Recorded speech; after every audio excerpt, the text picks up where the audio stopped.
So yeah, now that I've got the Friday Traveler group, uh, pretty much getting ready to fire up. They're going to start on the 21st. I'm already kind of I'm already kind of thinking that there might be a crossover adventure between the Wednesday group and the Friday group, because they're gonna, when that campaign starts, they of course start out in that area, and so I'm like, well, that would be kind of cool if the pirates had an opportunity to try and attack this big exploration ship and get some loot off of it before, it continues on its way into deep uncharted space. That'd be hilarious.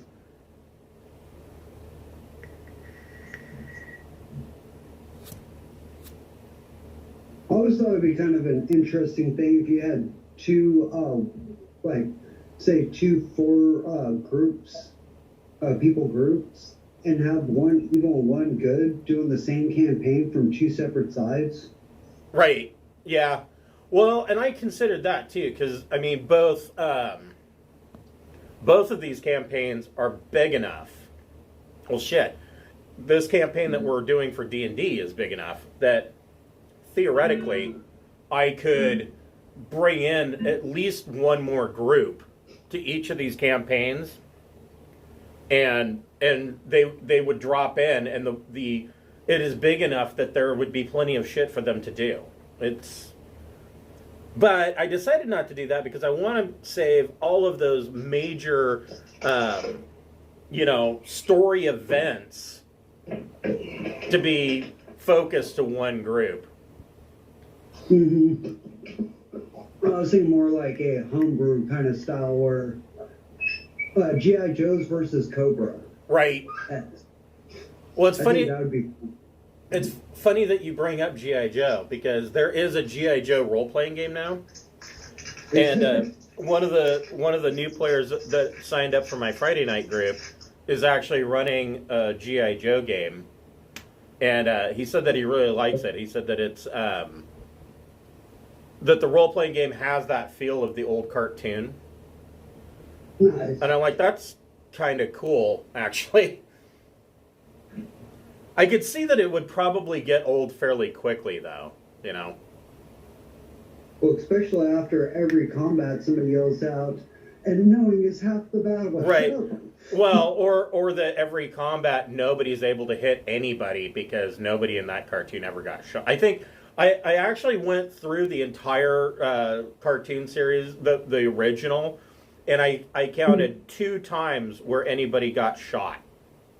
Like, actually, you see them get hit, and they go down. Yeah, because you always see their tanks and stuff explode, but they always get out just in time. Right. Yeah, there was only 2 times in all of those episodes. And then I found it funny. Cartoons back then don't get hurt. Right. Everything was always happy endings. Right. And then I was like, I don't know if anybody's seen, like, is it G.I. Joe Resolute, or I think it's Resolute, the latest cartoon movie that came out, and in the first 10 minutes they kill off one of the major Joes. They kill off Mutt. Was it Mutt? Might have been Mutt. I don't. Anyways, yeah. Storm Shadow sneaks onto the aircraft carrier, sinks the aircraft carrier with a bomb, and kills one of the Joes, and like he's dead. Like, that's it. He's done. Retire that character. I was watching. I'm like, holy shit, this is cool. Yeah. All right. G.I. Joe's for adults. Right. Brian, are you logging into Roll20?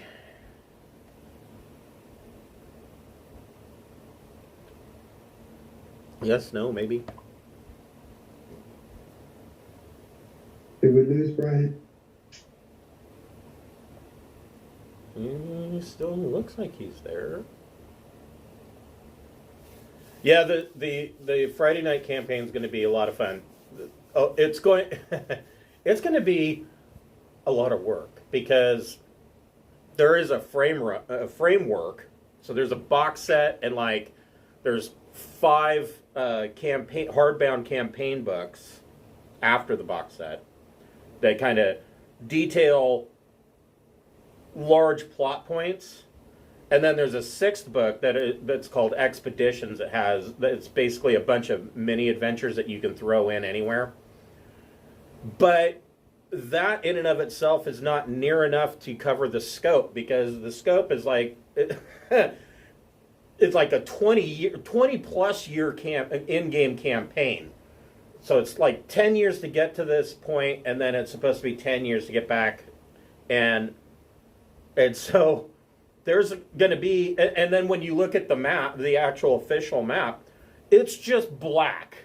There's nothing there.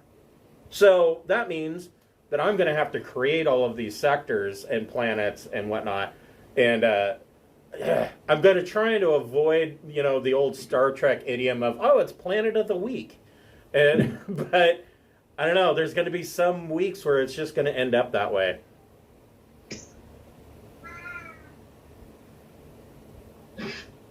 All right, well, while we are waiting for Brian, I will go ahead and bring us in. Welcome to, I almost said Storm King's Thunder, and that campaign is done. Welcome to Waterdeep Dragon Heist.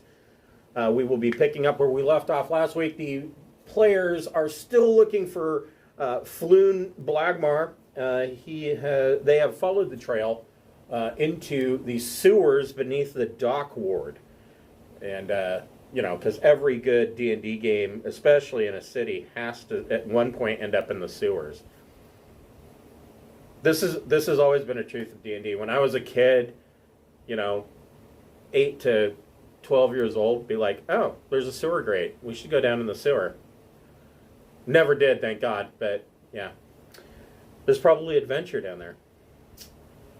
But before we get started, we would like to... As long as it's not a clown with a balloon. Yeah, I think I think there are more horrifying things in the sewer than a clown with a balloon. Believe it or not. Just the stench alone should be horrifying.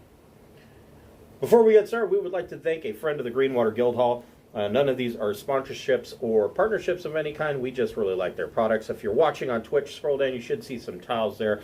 If you don't see those, just go ahead and click on my profile image and they should pop up for you. Today we would like to thank Fable Beard Company. Fable Beard Company makes beard products such as oils, balms, butters, and co-wash. They also have a full line of deodorant, and they have some spray-on colognes now. And each of their scent profiles is a different fantasy character. Today I am wearing the Hero Beard Balm. It is a cologne-scented beard oil. It's probably one of my favorite go-to scents. But I'm sure that they have a scent that you would like. They have a bunch of fall scents out currently. The Lumberjack is especially good. It smells like pancakes and maple syrup.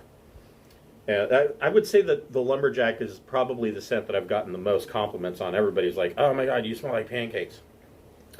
But they have a ton of different scents. If you are a first-time purchaser, they have a buy one, get one free option. Go to fablebeardco.com and create an account, and you can put 2 beard oils in your cart and use the code FIRST in all capital letters, and you will get that second beard oil for free. If you're a fan of our Wednesday Night Traveler game, we do have a website for the Pirates of Drinax. The adventure log is written in the manner of Traveler News Service news articles, detailing the goings-on of pretty much everything going on in the Trojan Reach. But the players, the travelers themselves, as they have now taken a more center stage, are becoming more and more front-page news items. So if you like that, go ahead and go to the front page and please give us a thumbs up. We do like to see the fan likes. And we are also going to be starting Friday, June. Yeah, right. Friday, October 21st, we will be starting a Traveler Deep Night Revelation campaign. That will be from 7 to 9 p.m., so be sure to check that out as well. All right, so bug is in. So you guys have come down into the sewer, as you do. Yay, sewers. There we go. Almost read the wrong text. A putrid stream flows along the sewer tunnel, which leads in two directions. In one direction, you can see a tiny symbol drawn on the wall in yellow chalk, a palm-sized circle with 10 equidistant spokes radiating out from its circumference. You guys have seen this. You've seen this symbol before, and if you remember, when you were going through town just before you found the old Zoblob shop, there were a bunch of watch out there, and they had arrested somebody, and you saw that the guys that were arrested, or maybe it was ones that were killed, I don't remember, but one of them had this as a tattoo.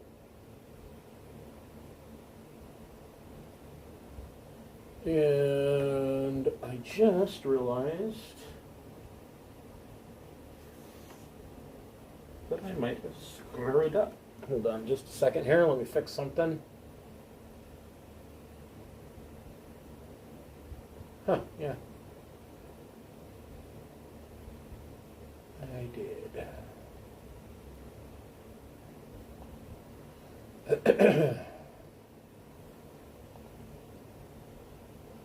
That's okay. I can drop a free asset in, I think.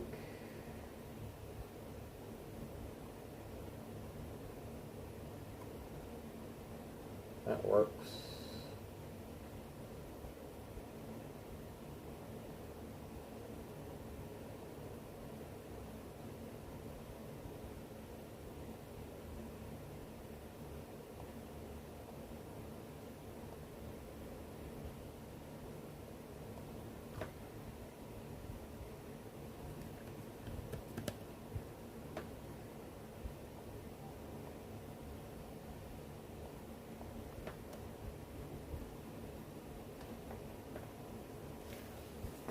Sorry. Not as prepared as I thought I was.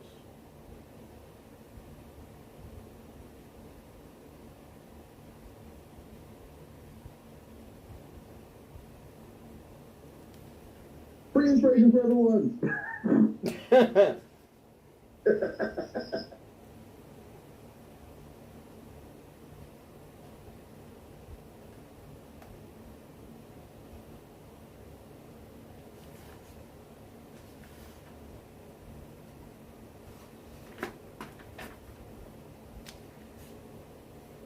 Okay.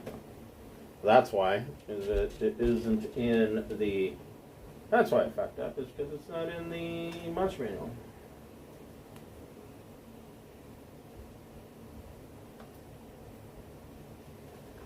There it is. Is it dark down here? We need to worry about if we can see it dark or not. So it is dark. So who amongst you has dark vision? Not me.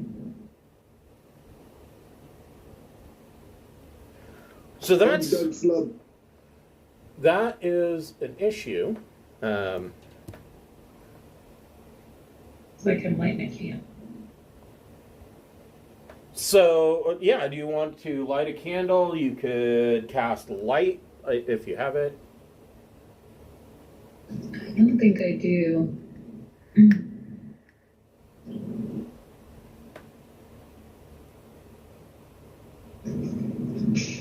I think I see something. I've always wondered.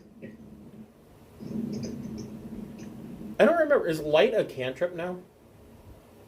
I believe so. I just picked other cantrips. Because I always wondered, like, this goes all the way back to first edition. Second edition when they actually came out with the idea of cantrips, which didn't mean much then. But I was like, why is light a first level spell? Like, it never made much sense to me. So after traveling for an hour, and I assume that this is your marching order, putting Bug up front,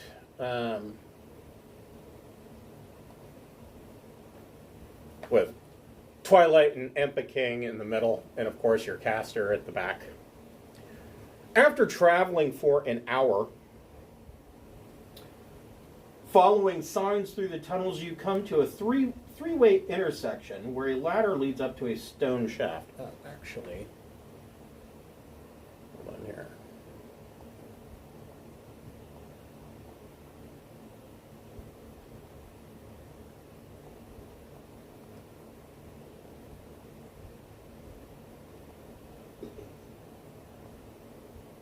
Does anybody else want light cast on them? I have the cantrip as well. Yeah, I would love to not use more candles, so that'd be great. Okay. So you put it on a rock and put it in your pocket or something if you like after, or what do you want? I think I have like a quarterstaff. Let's make that. Cast it on your face. Right on the tip of her nose. Yeah, it'd be too bright. I want to put it on the quarterstaff so that I can move around. Oh, Edith, with your nose so bright. It's a cantrip, so I can do multiples. Last for 1 hour. Cool. So, after an hour of following signs through the tunnels, you come to a three-way intersection where a ladder leads to a stone shaft capped by a circular metal cover. One of the familiar chalk symbols is marked on the wall nearby, and floating near the symbol is a spherical grapefruit-sized creature with a bulging central eye and 4 stumpy eye stalks. It bares its teeth at you. That'll be this jerk right here. I guess we're gonna start out your adventures in the sewers. Oops.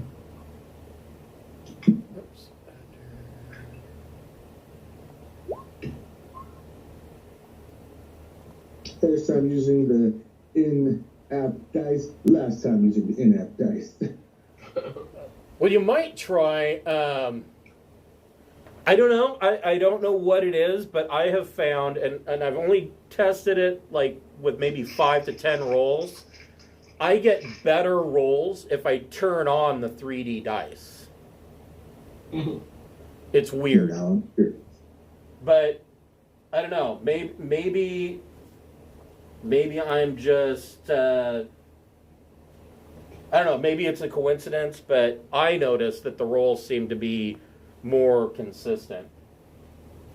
You're probably right. It's like pretty hard to write a randomizer. I've never seen a random dice roller that was truly random. It's more like when you are playing video blackjack and it glitches and you get like the same hand of blackjack 3 times in a row without changing the deck. Right. Yeah, Devin wrote one a really long time ago, and what he did was he used like the millisecond timer on the computer clock to randomize. But yeah, that's not going to be as like correct as like 3D objects having to tumble and Right. Yeah. I mean, you throw a little bit of chaos theory in there where it has to account for the random actual physics of rolling the dice, and it totally changes how a random dice generator works. I think doing a random dice generator was like one of the very first programs I ever made, way back in line number basic on the Texas Instruments TI-99-4A. That makes me sound old. All right, so the geezer. He's going to get a Is it whole. just me, or am I in initiative twice? You might be. Yeah, you're an initiative twice. Woohoo! 2 turns. There you go. Wow, and 3 of you rolled 6s? Who wants to go first? I don't care. I have a dex of 17. I'll go last out of the 3. I'll take middle then, it sounds like. Okay. Now, see, generally, and I'm just going to throw this out there, generally, I have found that in cases like this, and this usually, you're going to find this more common at higher levels, like after 5th or 6th level, at higher levels. 5th or 6th level, you want your caster to go first. And the reason is because then you're not going to be where that fireball is about to go off. So, you know, there's a benefit to that. So No, for sure. The gazer. And usually the clerics also, or whoever the buffing person's not a bad second. Right. What's the gazer going to do?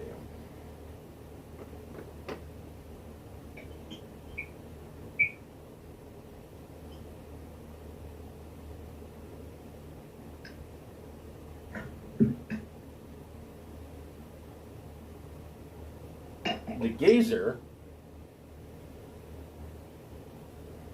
is going to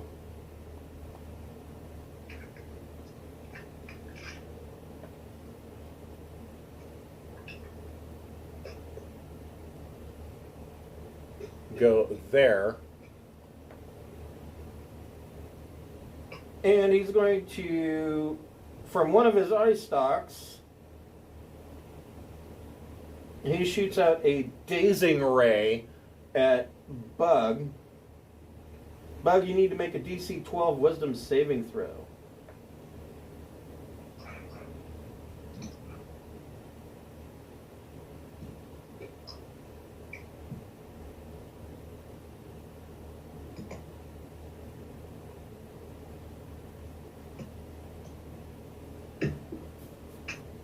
Did I miss something? Sorry, I got. Yeah, Bug, you need to make a DC 12 Wisdom saving throw. DC 12, 15. Okay, so that does not work on you. Damn it. Impa King, what would you like to do? So they, I don't know if you also saw that they did, I mean, other than the rest of the dumpster fire that is the newest 1D&D playtest, they did do a couple things right. They have codified in the movement rules now that friendlies can move through friendly spaces, but you can't stop there. So, there's that.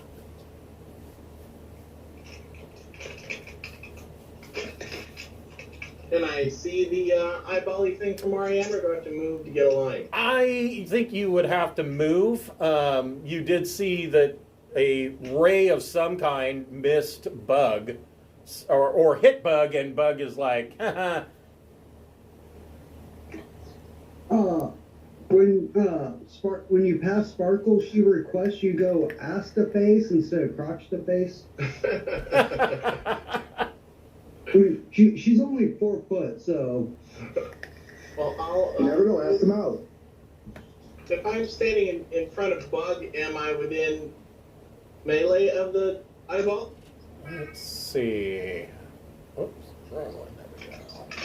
The squares are a little. Yep, it's 5 feet. Okay. Not ideal, and I have a few hit points. What can I do? Am I at a disadvantage if I try and shoot through the peoples? Yes. Okay, I will still try and shoot through the peoples, I suppose. Well, you would. So you would have to move. So you can't stop on Bug. You would have to move to that square in order to have line of sight on the gazer, because from where you're at, there's a wall here. Yeah. Unfortunate.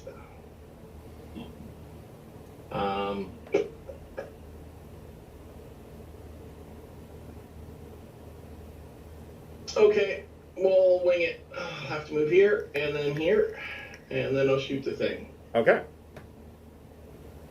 And so this round thing here in the middle, that's where the ladder is, and it is a column. But I would say, let's see here.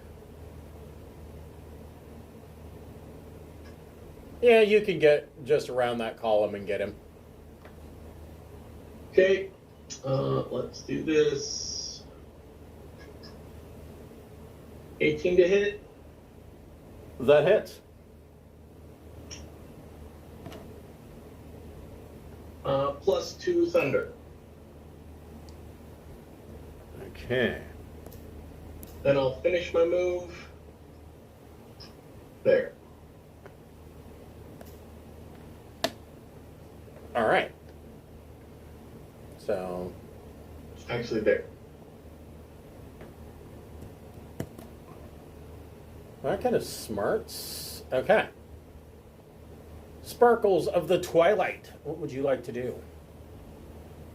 So same thing. You would have to move in order to have line of sight. Oh yeah. I think I can get from here to here to here. Yeah, I can make it up. So I'm gonna make it to here. And I will, as my free action, I can just drop my torch, right?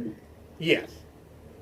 Yeah, so I'll drop my torch and take a shot with my bow and arrow.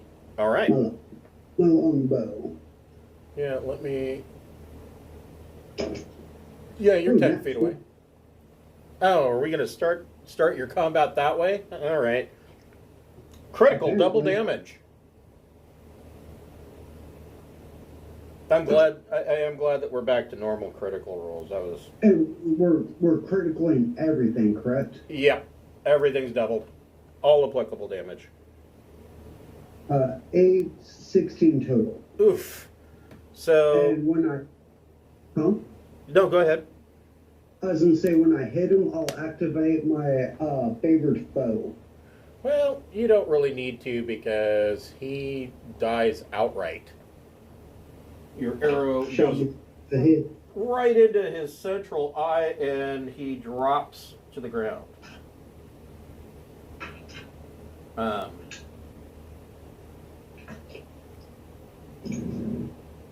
have a feeling that's not the last bit of danger we'll see, so I'm going to cast Mage Armor since it lasts for 8 hours. Good idea.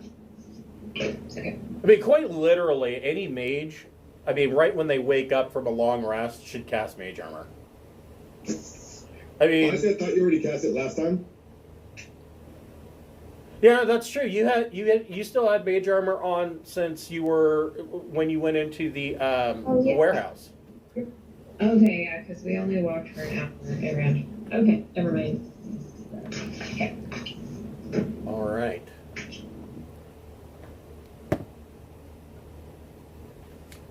So this little intersection here, the main sewer tunnel expands into a circular hub with a pair of arrow slits carved into its outer walls, directly across from each other. Two passages continue on to the north and south. A stone door is set in the back wall of a stone ledge to the west. So this is your stone ledge and where the door is. And then there's the affluent goes north and south. And this water is terribly, terribly skanky.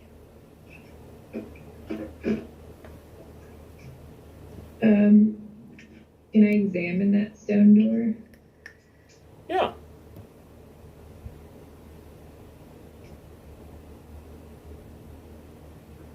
Everybody can make a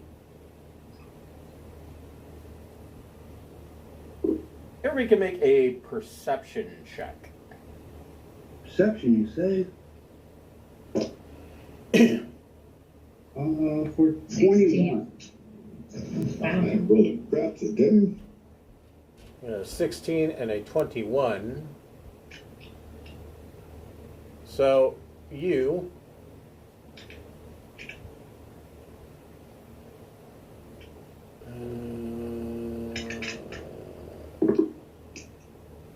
oh, I can do text.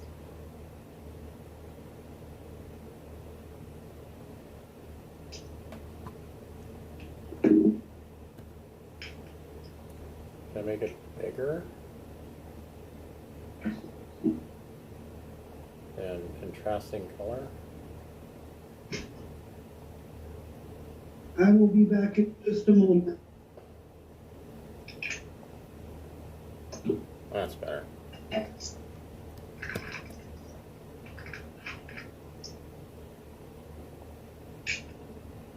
So right there, you find a secret door. Secret, secret, I got a secret.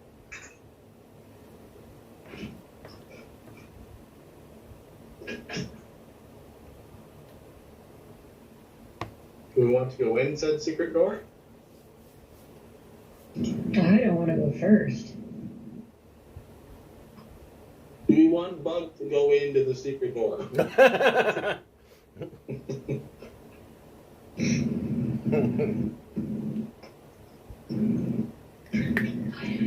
Should we be Did you checking? check or I'll go in?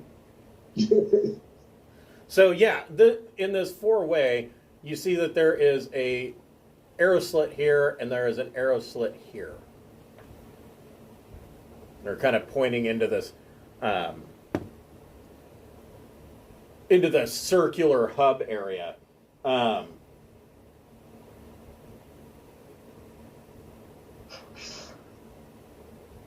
But you guys didn't really make. You haven't drawn any attention really. I could shove a mage hand in one of those things. I'll get lots of attention. I don't think I will, but it'd be fun.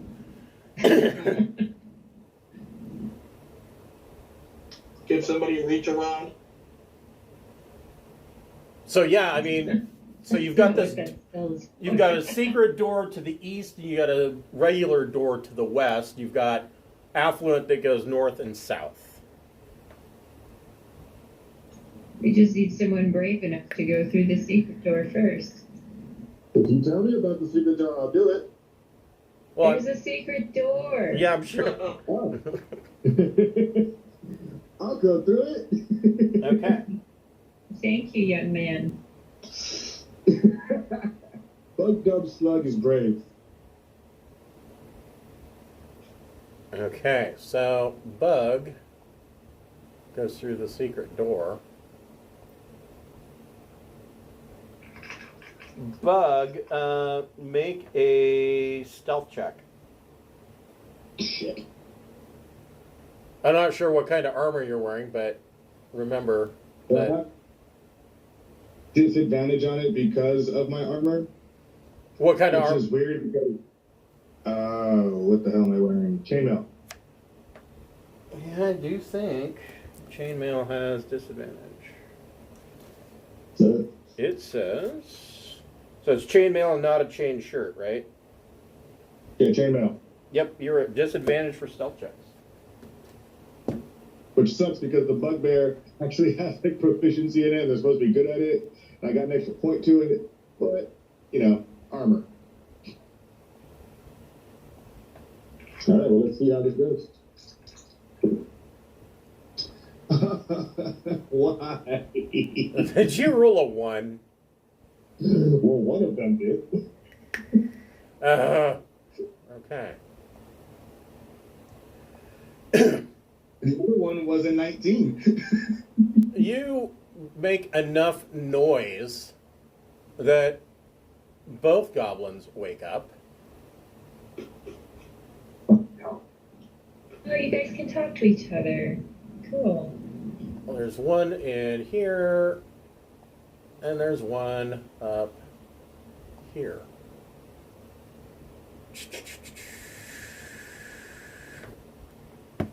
Goblins. Where are my goblins? Here's my goblin. I'm pretty aware of how much noise I made, right? Yeah, I would think. I mean, so Bud goes clang, clang, or well, ching, ching, ching, ching, sloshing water, shoves this door open. It kind of echoes throughout the sewer. Everybody roll initiative. Initiative. That dice is no longer getting used today. Putting it away. Go.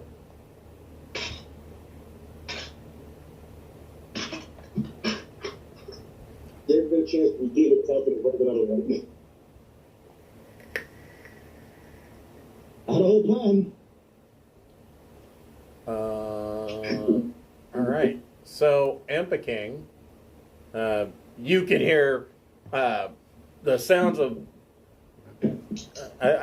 not roars and not squeaks, but growls, goblin growls coming from this secret door inside where Bug just stepped.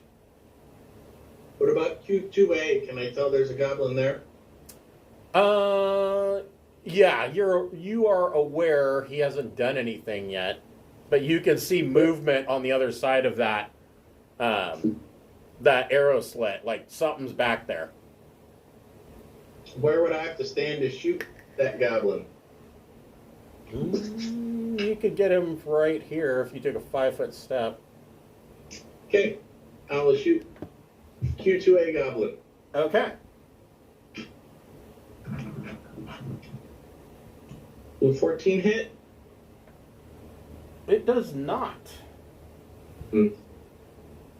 Because of the arrow slit, he has 20 AC. Oh, wait, you're not supposed to cover. Move back against the wall. Okay. Sparkles, what would you like to do? Let's see. If I step to here, will he be able to hit me? If you went up to here, he would be at disadvantage to hit you.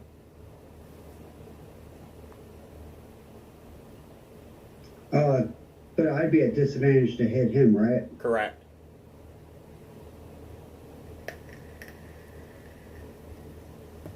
Let's try it. Step to there and see if I can whip an arrow through that little slit at him. Go for it. Oh, I'm sure a 9 probably does not hit. It does not. But you see that, I mean, if you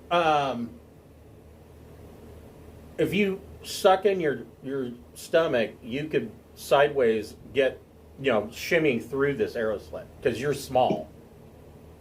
Yeah. Then I will take 5-foot step and be in this area. Okay. Well, that kind of screws him, doesn't it? It's a little run by, just pew.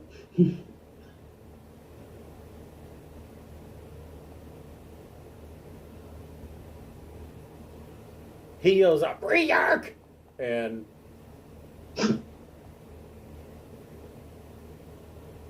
comes here, opens this door, and he's going to go there. The other goblin wakes up, grabs his scimitar, and is going to swing on Bug.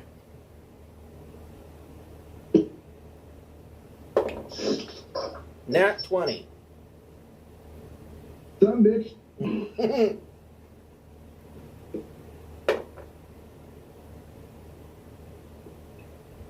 For 13 points of slashing damage. Damn. Yeah. I'm down. Did I one-shot you? You sure did. Nat 20s are scary at level 1. Yeah, they are. I think that's the first time I've ever one-shotted anybody with a goblin. Like, in 42 years, that's a first for me. I didn't think it would ever happen. Edith, you can see that... You see in the darkness, you can see movement, and then you hear the like the sound of chainmail dropping to the ground. Oh crap.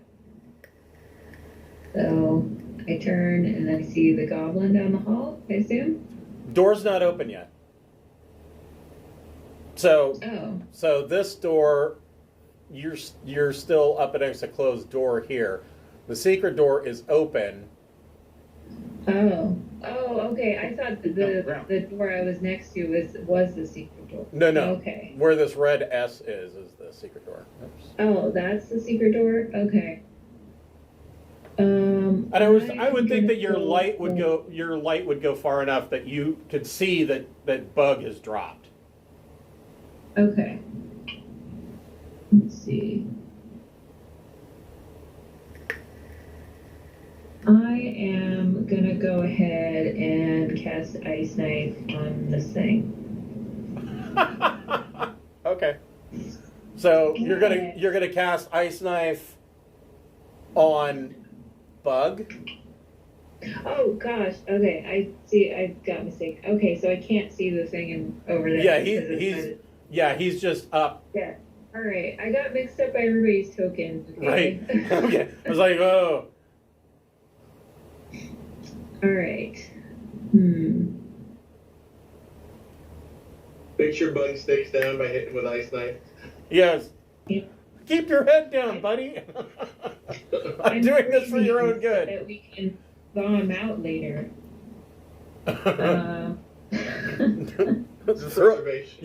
Throw him in the freezer. All right, the door behind me, does it open towards me or away from me? Away from you. So it opens into that hall. Well, shit. Okay. 1 second here. Let me check something.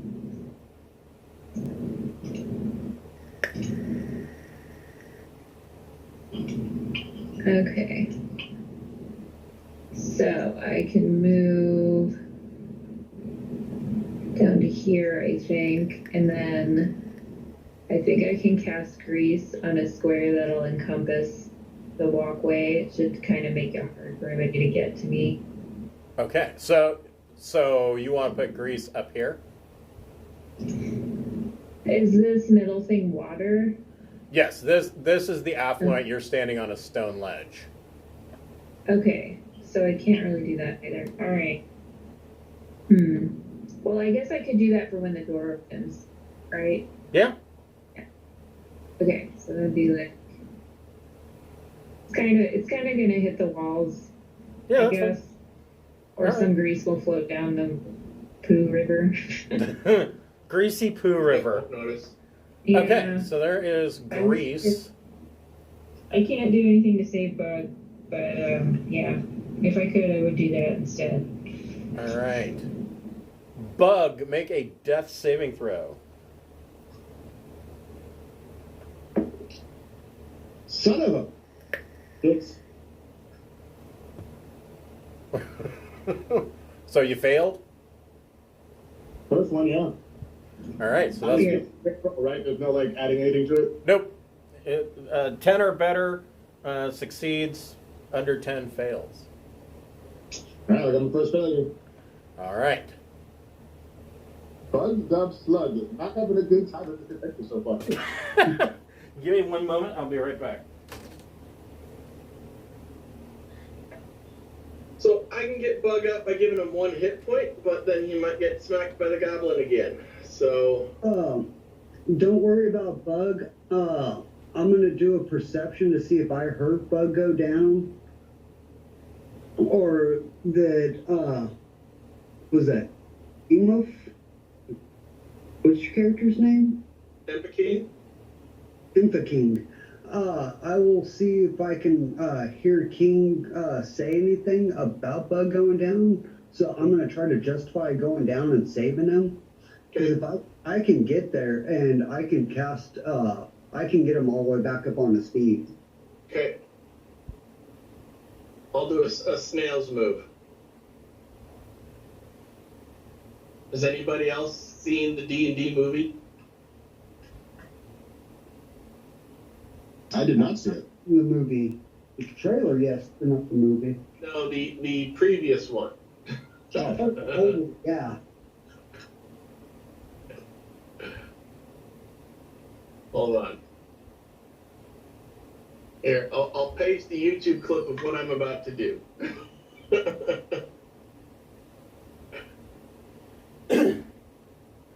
All right, Empa King, what would you like to do? I yell out, "No, not Bug!"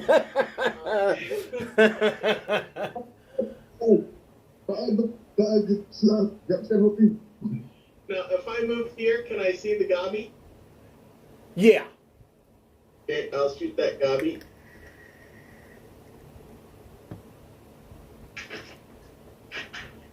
Ah, crapper. Oh, that was just damage. What's it rolling? Being dumb. That was a 15 hit the gobby. It does. Okay, then we've got 7. Oh, it included Genie's Wrath this time. Good, that's proper 7. Okay.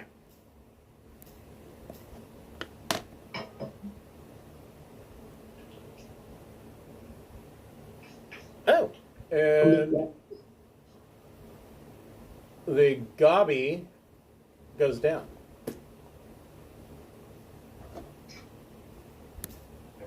I therefore give everyone the homework of watching the Wayans version of a D&D movie so that we all know what the Stales maneuver is. Yeah. That movie was terrible, but I will say it does have its moments. The guy playing the dwarf is fucking hilarious.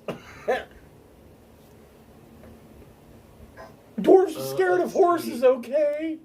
I don't have anything for bonus yet, so... Okay, I killed the gobby and alerted everyone else to Snail's untimely demise. And Sparkles, what would you like to do?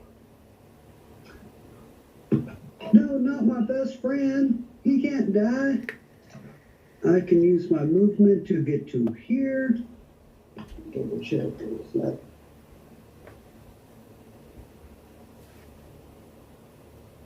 I got one more space. That's the hallway, right? Where the S is? Yes. Okay, I'll step into the hallway, and that'll get me within touch range to do a Cure Wounds. Nice. Which is 8.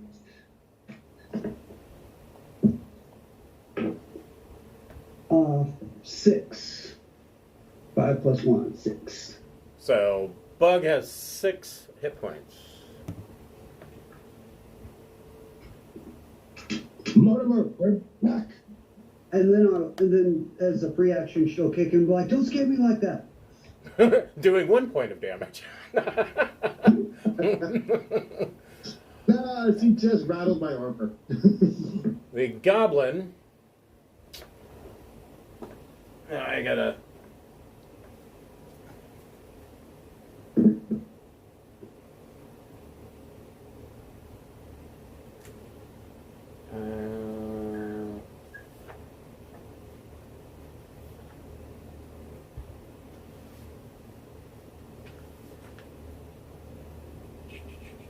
There it is.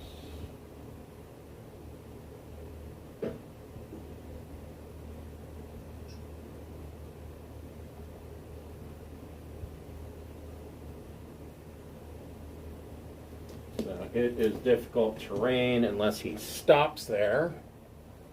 So he going to open this door. 5, 15, 25,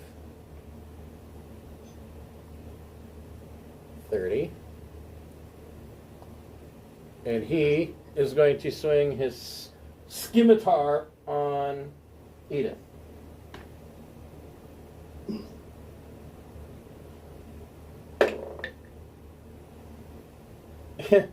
And miss with an 8.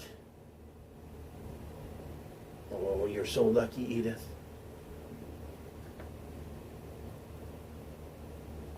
Edith, what would you like to do? You have this goblin in your grill that just took a swing on you. I'm gonna cast Infestation on it. All right, so he has to make a con save, correct?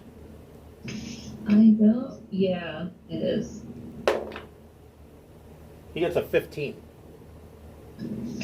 So Is that against my constitution or something else? It's against your spell save DC. Oh, okay. My spell saves DC is 13, so I don't think it. he lets out like a goblin snicker and sneers at you and says, "Ha! Joke on you! Goblin already infested, live in sewer." That's a very good point. Damn it. I assume that you don't want to move and take a attack of opportunity. No, I don't think I will. I'll Bug. just stay here. Useless. Okay. Bug, what would you like to do? Recover from my fit of laughing.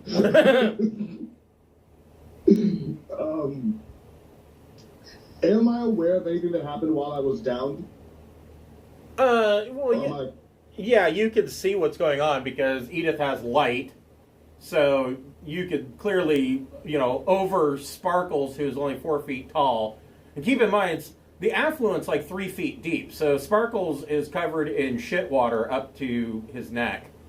But over Sparkles, you can see the goblin that just tried to swing on Edith. Okay. Now, I guess. you've only got, 6 hit points?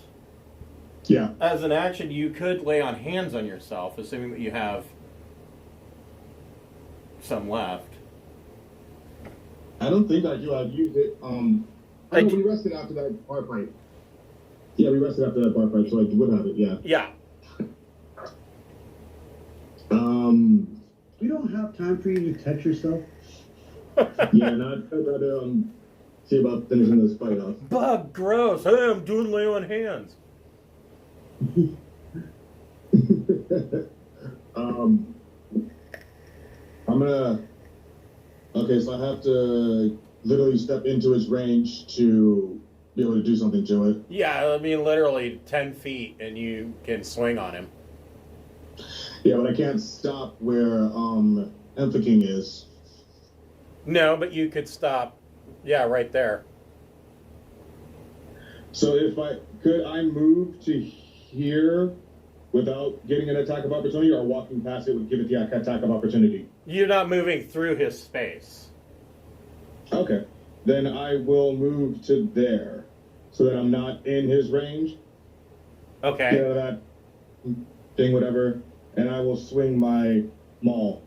That's true. You have reach. Sure do. Yep, and he's within 10 feet. Go for it. 18 to hit. That hits. Sweet. 10 damage. Oof. And Gabi goes down.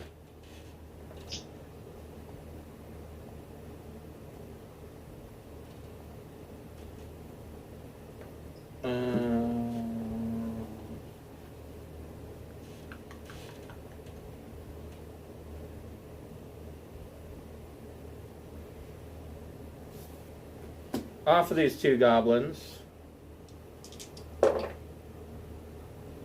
you find a total of 8 copper pieces. 2 copper per person? Or are we doing party kitty? That's a good question. At this early stage, 2 copper per person is actually helpful. But you can make exact change. Levels 1 through 3, where copper is relevant. I'll take 2 copper pieces. That sounds like a plan for the moment. 2 copper pieces, that's a gallon of ale.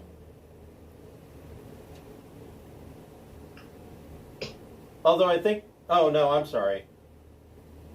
Gallon of ale's 2 silver pieces. But you're halfway to a mug of ale. Or a good tip for a waitress. Right.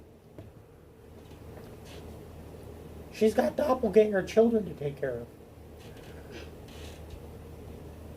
So when you're downed, are you like unconscious? Yes, you are incapacitated at 0 hit points. Gotcha. I was like, what does that mean? Yeah, so, yeah. Can't take any actions or reactions. So, yeah. You are sleeping the day away. To the face. So,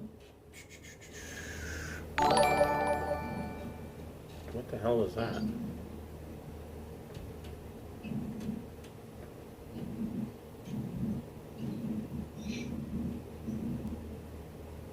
Weird. My tablet just made a sound, and I don't know what that sound is. So, and I screwed up. This is actually where the secret door was, but that's okay. This works too. So the room that you went into, you see, or where this goblin knocked Bug down, there is a door leading to the south here. So you've got door to the west, door to the south, affluent north and south. I'll open this door with the mage hand. Okay.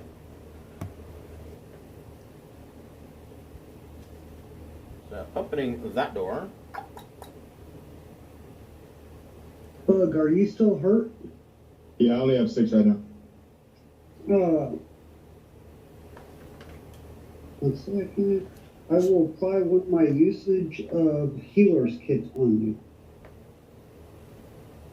Oh, that's a good idea. Because I also have healer's skill feats. So healer's kit is actually very specific if you look at what a healer's kit can do. It basically, having a healer's kit negates the need to make a wisdom medicine check to stabilize somebody who's down. Well, I also have the first level healer's feat that allows me to roll based on their hit die plus my proficiency bonus. Yeah, go for it. What's your hit die? The D10? 10 plus 2? Or, yeah, 10 plus 2.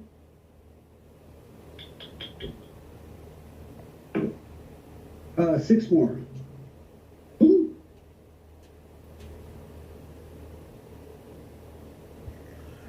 So Edith uses Mage Hand to open this door, and you see that there is a set of stairs that lead down into a dark room.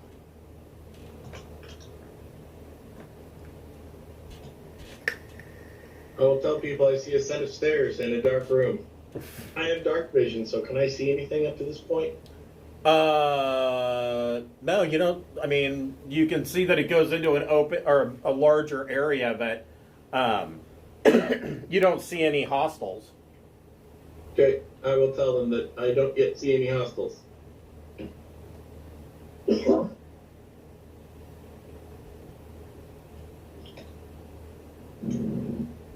What would you guys like to do? Oh, I don't want to go first, but I want to go down here. does your dark vision go all the way across the room, or can you only see to the bottom of the stairs? Probably only, It should be at least Line of 60 sight. feet. But, I mean, there's walls and stuff, so... Well, what I was thinking is if you want to cast a light spell on one of my arrows, I can shoot it across the room and see if we see anything. sure. Yeah. If So- arrows are free, I can do that. Yeah, so you shoot an arrow across the room, and it clinks on the other side, and you don't see any movement or any hostiles. In the middle of this otherwise empty chamber is a stone pillar carved with a small symbol, a perfect circle with 10 equidistant spokes radiating outward from its circumference. In the middle of this circle is a smaller circular indentation that bears a passing resemblance to a lidless eye. So this is this column in the middle of this room.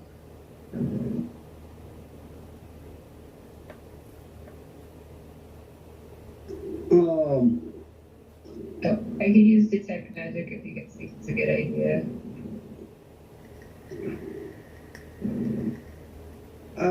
Sparkles will volunteer to scout ahead using stealth and do some recon. Okay.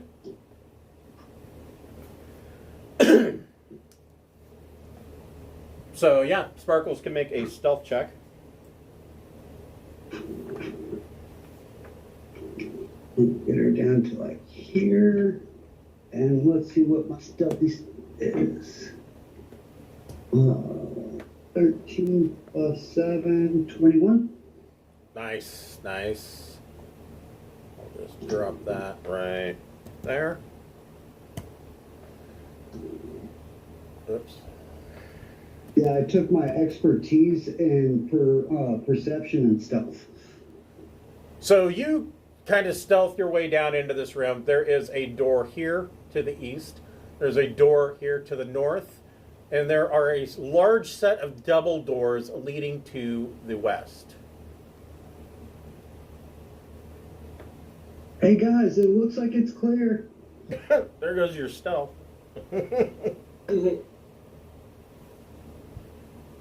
I've seen pitch black. I know what looks clear means. What is the eye facing any specific direction? It is on this side, so it's facing west. Or I'm sorry, it's facing east. I was thinking it was a statue. No, it's a column. Oh, okay. Okay, I think we should open the door over here because, yeah, there can't be much to it. So which door are you opening? Well, I'm thinking we should open this one. I'm open to everybody vetoing me, but yeah. I like the idea. We could. Sparkles will do a perception through the door to see if she hears movement or anything. Go ahead and make a perception check. 411. You don't hear anything. Hey guys, it's fine, and she just walks through. Okay, so you open the door, you find that there are straw pallets on the floor, and rusty manacles are bolted to the walls. It's a fun room. I don't like that at all.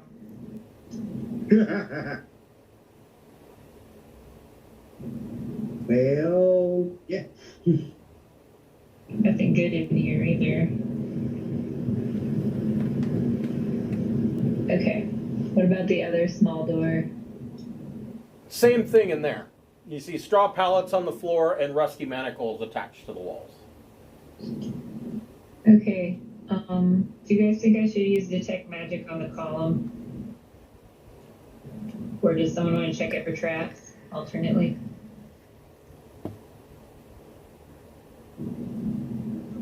There's a spooky eyeball pointed at the way that we probably gotta go, so I feel like it's either gonna open or like shoot an arrow out of it or something when we open the door. Am I crazy? Am I the only one that thinks? I don't know what to think or what precautions to take. We don't have many resources. Right. Level 1. I could try. Okay, I could open it with Mage Hand and see what happens too. And that way we aren't between the eyeball and the thing. It also might just be a marker of where to go so you don't get lost. So that's like the more innocent explanation. It's ancient aliens graffiti. Yes. Okay. So I guess I'll do that. So what are you doing? I'm going to use Mage Hand to open it while we're on the other side of the column, so if it is a spooky trap, I won't get hurt. Okay.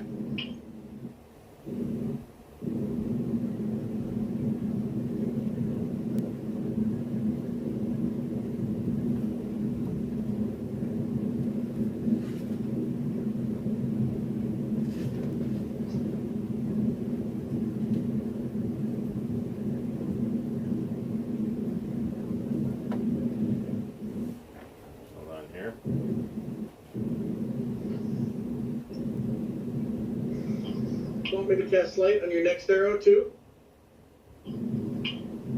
I could do that. Sounds like a good plan.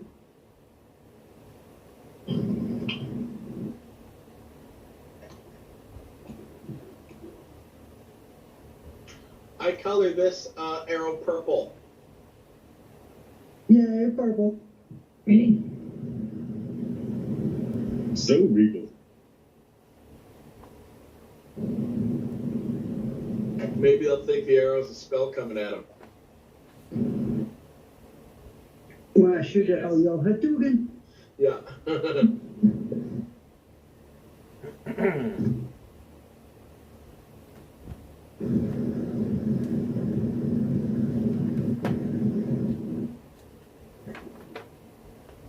Sorry. Looking for something specific. I'm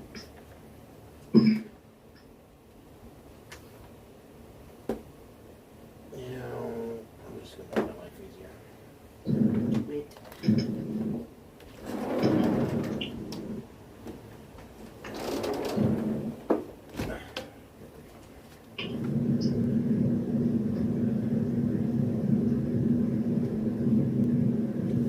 Sorry, I need to break out another book. That means the eye is special. Maybe.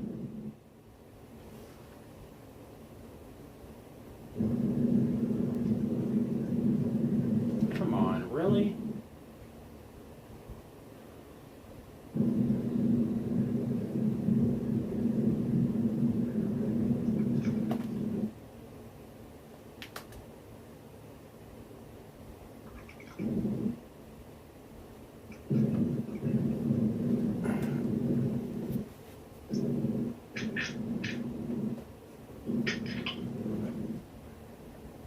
All right. So you're mage handing the double doors. Is that what you? Yes. Okay.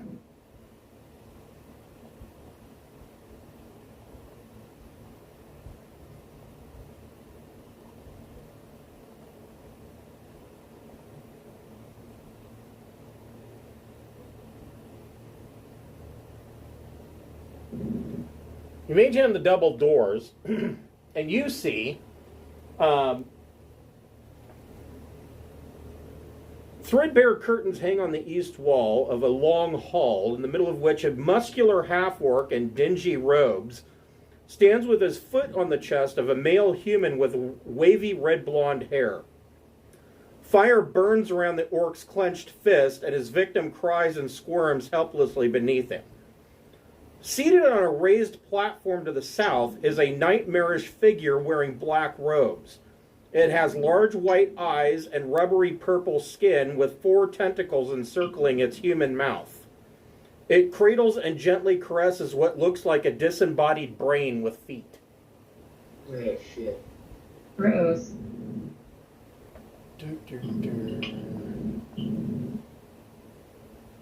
Is this the guy we're looking for? The redheaded guy? He Maybe? matches your description. Oh, okay. So that's him. Okay, cool. All right, so... Can I detect evil? Yes, you detect lots of evil.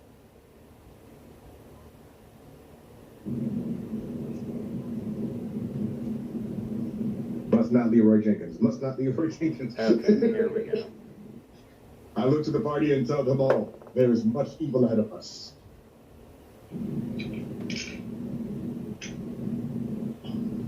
You can handle the barrel.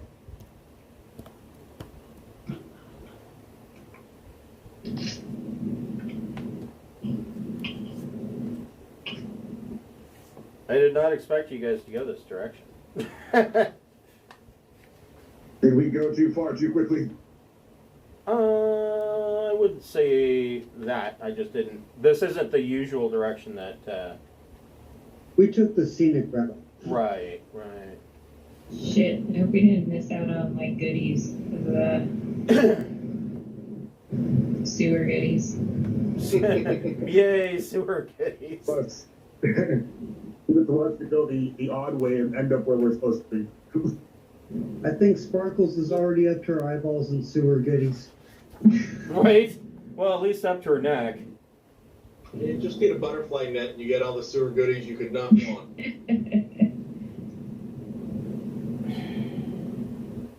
So many things.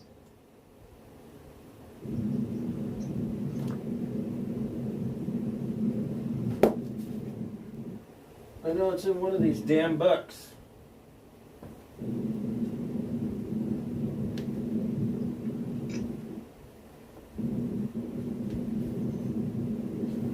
We found someone special. You did, actually.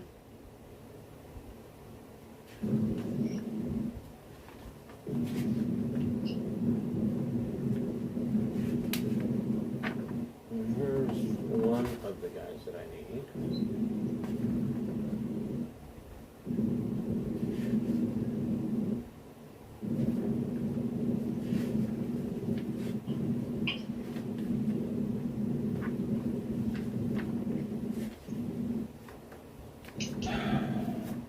Fucking wizards. You know, they could, I don't know, use alphabetical order. That would be great. Okay. So.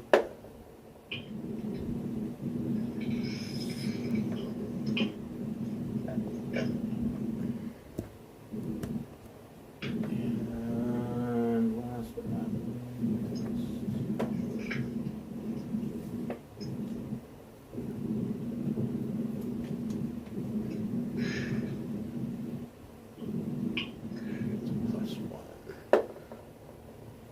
shit.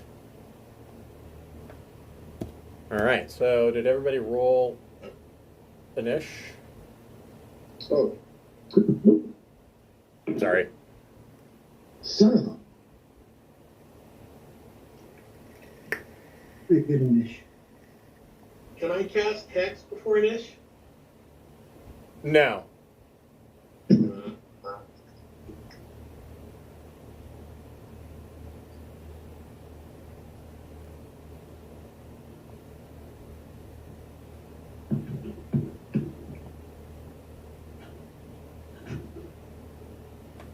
Okay.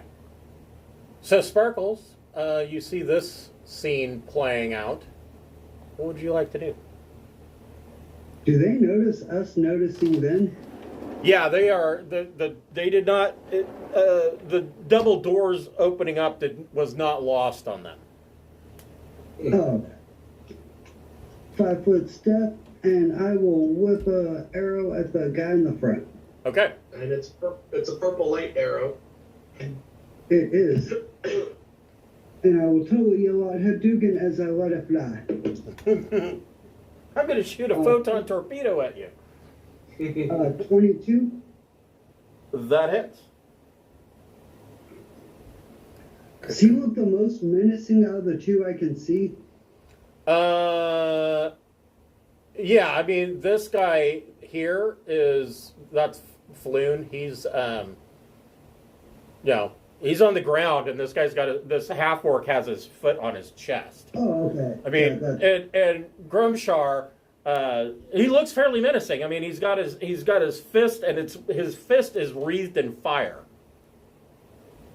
And I will mark him as my favorite foe. Okay. Oh, for max damage on that, so that's going to be a 12. Those are the bright purple light and dim purple light circles.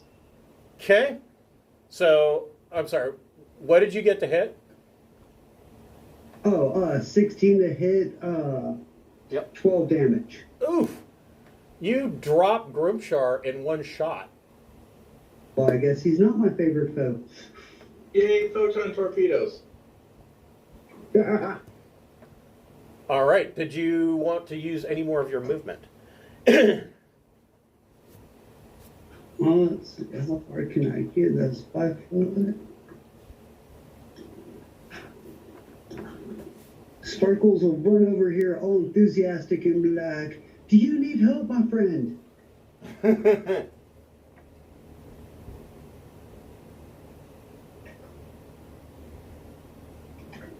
Make it.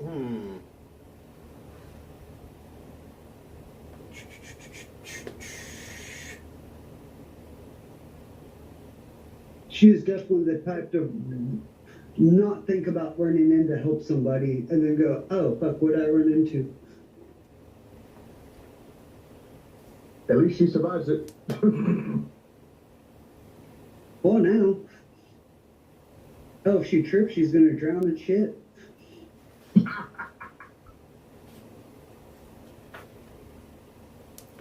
gonna have you make a wisdom saving throw, but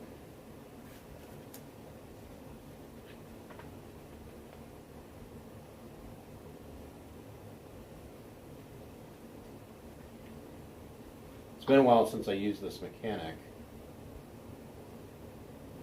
We use it all the damn time in Curse of Strahd. That's been a while. It has, yeah.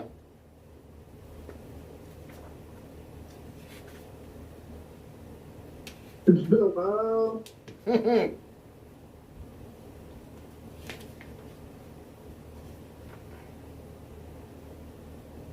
Wait. What? Here we go. And make a DC 10 wisdom saving throw. Ooh, wisdom. Let's see what we got. 18.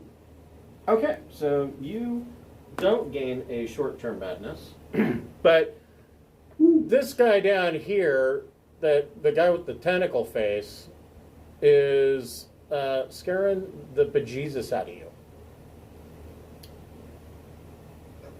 Well, I used all my movement to get to him, so now I can't back away. And I don't know what kind of sound intellect devourers make. I imagine it probably yaps and growls like Willie used to. And so the intellect devourer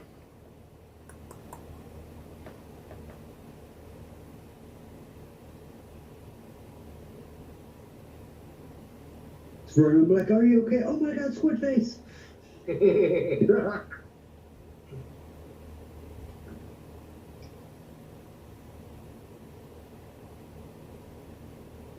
Sparkles make a DC 12 intelligence saving throw. Oh, plus 2. It's gonna be a 14. Okay, so he fails that. He was trying to stun you. Ah, bad squid, bad squid. Well, this is the brain dog. Oh, bad brain, bad brain. And brain dog's going to move there. Impa King, what would you like to do? Oh, Brain Dog came running into the room, huh? Yeah. I will move here. Uh-huh. Cast Hex on Brain Dog, charisma checks. Okay.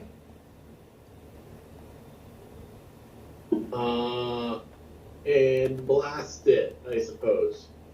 Okay.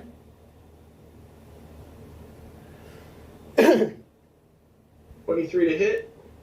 Yeah.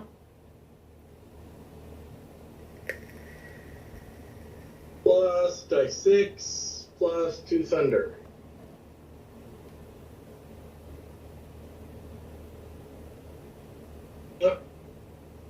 So 14 total. Okay.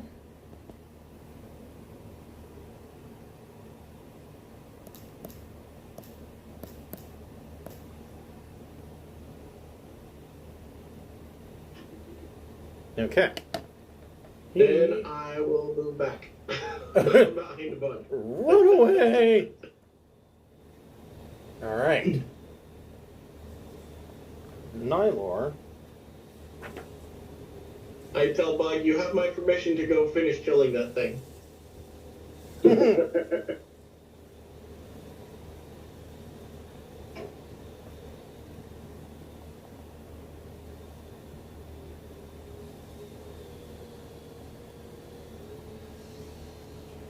Moves here.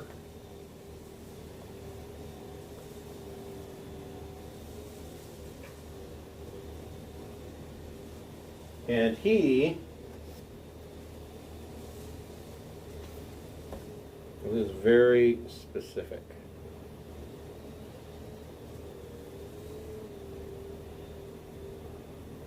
Don't tell me he has the party wipe spell. Well, he does have Mind Blast, but he's not going to do that. He is holding a rod, you know, that halfway between wand and staff. And on the end, He's holding his rod. He's holding his rod. And on the end of the rod is a globe that is shaped and looks like an eyeball. And he goes up to the pillar, touches the eyeball to the central indentation that looks like a lidless eye, and a gate opens up. He steps through, and the gate disappears.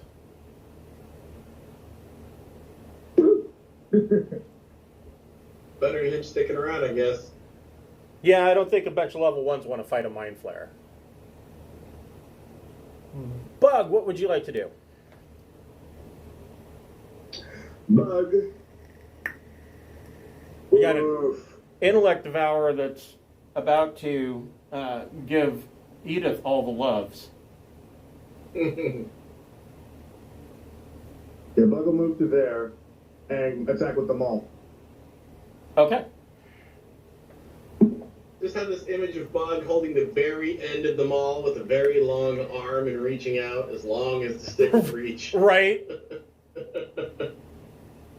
Like, I'm holding it like, I mean, it's the 10-foot reach. That's what's doing it. It's just like that. I started with 2 hands, and at the end of my swing, I just go to 1 arm and blah, I'll bring it back to 2 hands at the end. So it's a 16 hit. That is a hit. Woo-hoo.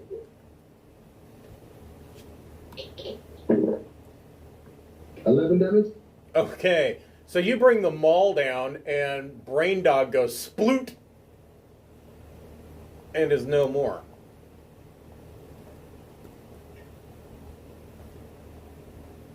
So, in this room next to Sparkles, this is indeed Floon Blagmar.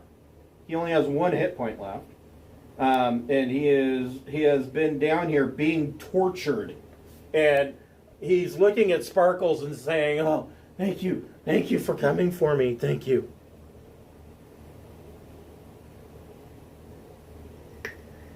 Sparkles will use a healer's kit and get him on his feet.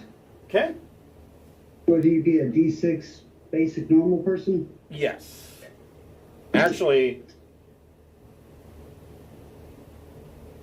yeah, D6 works. That's going to be 6 hit points recovery. Okay, so he's feeling much better. Grumshar, he had a satchel that he was carrying. There is a spell book in the satchel.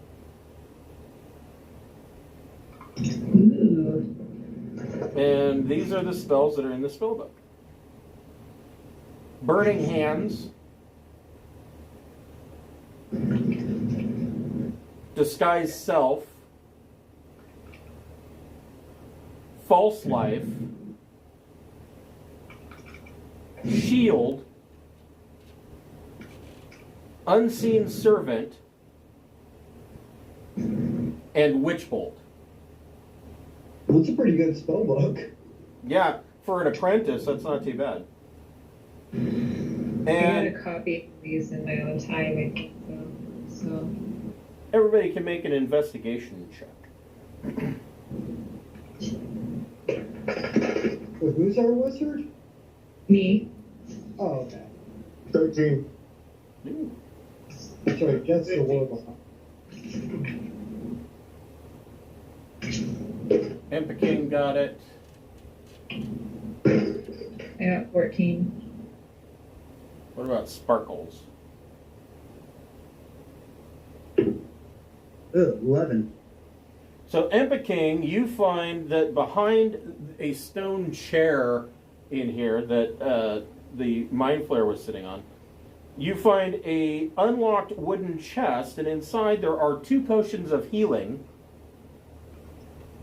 16 gold pieces,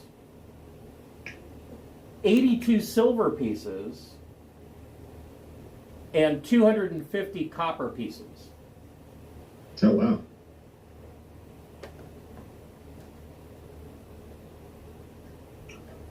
We should probably give at least one of the potions of healing to Bug. Yeah. Oh, yeah. And maybe a second to Edith, or who else is more mobile? Who has the best move pace to get a potion to someone if they need it? I got a 30-foot walk or fly. So Bug and Sparkles on the heal potions? I can take a heal potion. So these are just regular healing potions. They are 2d4 plus 2. Thank you. 2d4 plus 2. So you have found Floon. You have the option of going back out the way you came and getting the fuck out of here. Or you could continue to explore the sewer, kind of keeping Floon to the back as you protect him on the way up. But keep in mind, he is a commoner, so... We could put him in one of the Q10s if he wants to chill. What do you guys think? Shackle him to the wall so that you know he's not going to get away. Make sure he's there when you come back. We'll be right back. You stay here, Blake. I wouldn't mind exploring some more of the sewer before we exit. Here's trouble. Then you should run to one of the Q10s. Yep. So these two Q10s down here are the same as the others that you found. What's is Q8 any better? Where did the torturers sleep? Edith, make a perception check.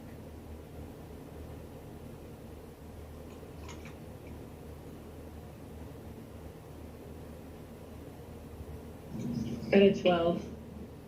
So you find in Q8, it's an empty room, but you find that in the corner, in the northeast corner, there's a loose flagstone. And when you lift that up, there is a tunnel that goes underneath the affluent. It goes down like 10 feet and continues to the north.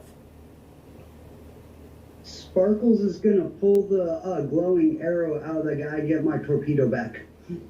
Okay, go ahead and roll percentage. Oh, I deleted myself somehow. Then, let's see here. I just wanted to get rid of the light ring. Went to delete the light and deleted yourself instead. Oh, you deleted yourself. All right. I didn't know I could do that. I didn't either. That'd be a 31 per percentile. Okay, so you are able to recover your arrow. There you go. Thank you, sir. And what's the range on that arrow? For 20 bright and 40 dim. So Edith found a secret passage here that goes under the affluent. And you guys can see that to the north, there's a set of stairs that lead down to a passage that looks like it goes under the east-west affluent and leads to the north. I think should be short rest. Yeah, does anybody need that? That is an option as well. If you guys want to short rest, you can. Yep. There's my purple glowing. I'll go back into Q10 and enter my lantern and take a short rest. Okay. So yeah, you guys can spend a hit dice to get back any hit points. Some of you might be able to get back some spell slots.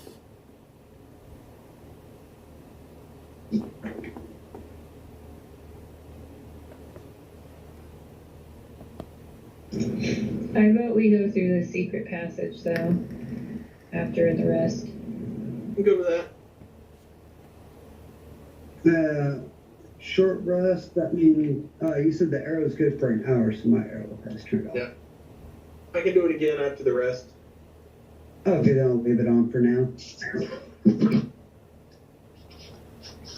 I feel like my character only has one hit point left, and it's not worth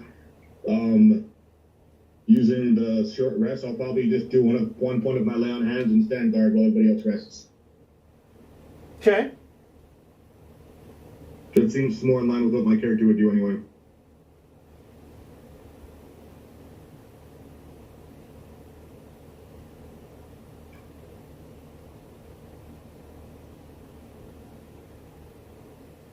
So So, Sparkle, if you want to roll for a hit die, Sparkles can do watch. She's used to doing watch, being a ranger.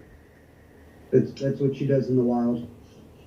I mean, I guess I'll take the rest just to take the rest, but I only have one hit point, so it's not. I don't want to like use up my hit die on one hit point. yeah, that's true. No, I'd rather just take 1 point of my lay on hands and still have 4 points left.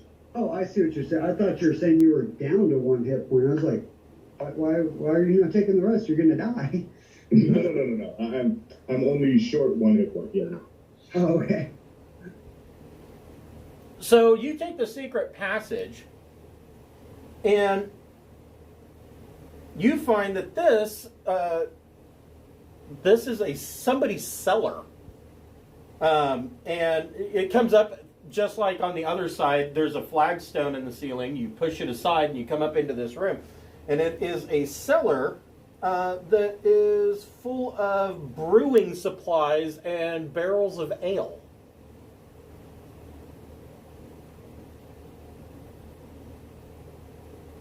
Is anyone thirsty? Yes. And there's a door leading to the east.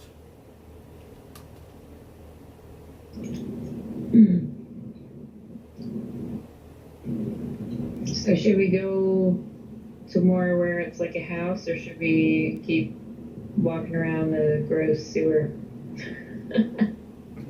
Sparkles votes back for to the me other- gross sewer. Tunnel that went under the sewer.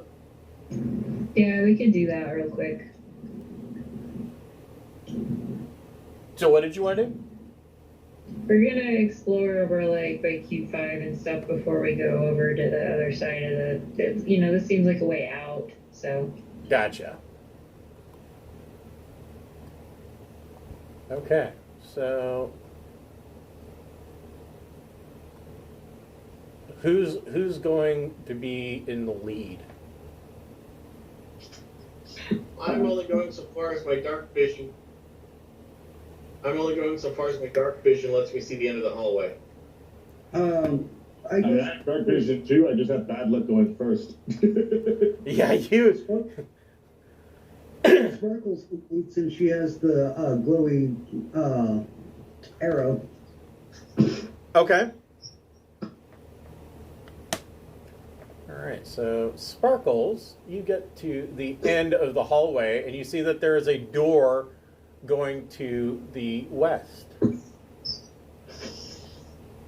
Perception check to listen through the door. Okay, hold on. Go ahead and make your perception check. Let's see. Oh, very nice. 26. So you could hear voices on the other side of the door. And what you hear is, I'm telling you, you're wasting your time. It's not going to work. Oh, just shut up and give me some more stuff so that I can stick it under the jamb of this door. We don't want that thing getting out.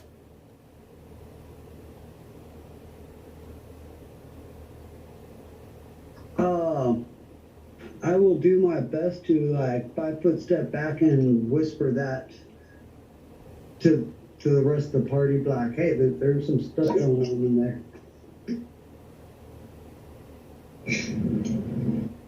What would you guys like to do? Do you guys want to just bust in? How should we do this? Were they piling stuff up against the door where you were listening to? You guys should name your party the Spanish Inquisition. That way you can kick up the door and go, nobody expects the Spanish Inquisition. Right?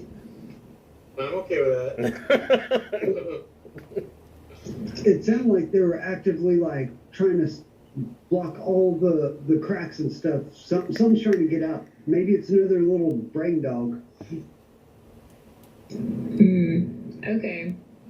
Should we mage hand it or bust in? Mage handed and busted. I would have busted in and yelled, repent, sinners! Okay. Alright, go for it. So Bug is busting in? We should put Bug in a red shirt so he can be like, oh yeah. Right?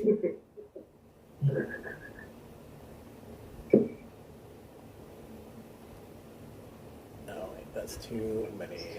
Give Bug a space to stand.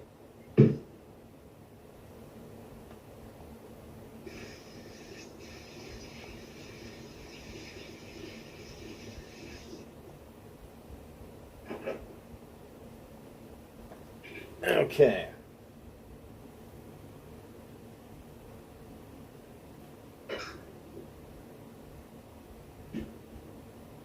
So I need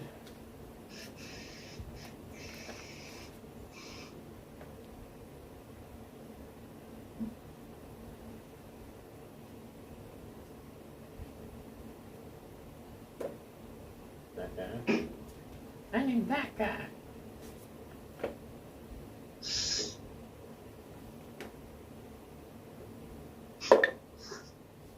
Man, I'm rolling like shit for initiative today.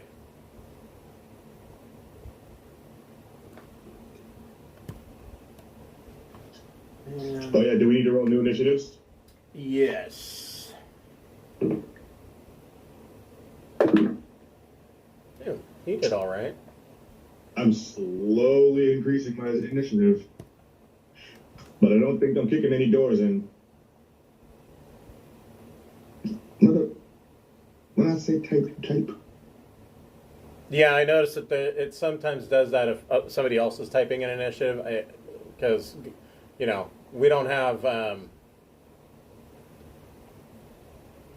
multitasking on computers. Nope, that's not a thing. Computers can't do more tasks at once. Right. So you open these doors and you see that there is, so Bug actually has stepped into the room. I would imagine this kind of moved everybody up.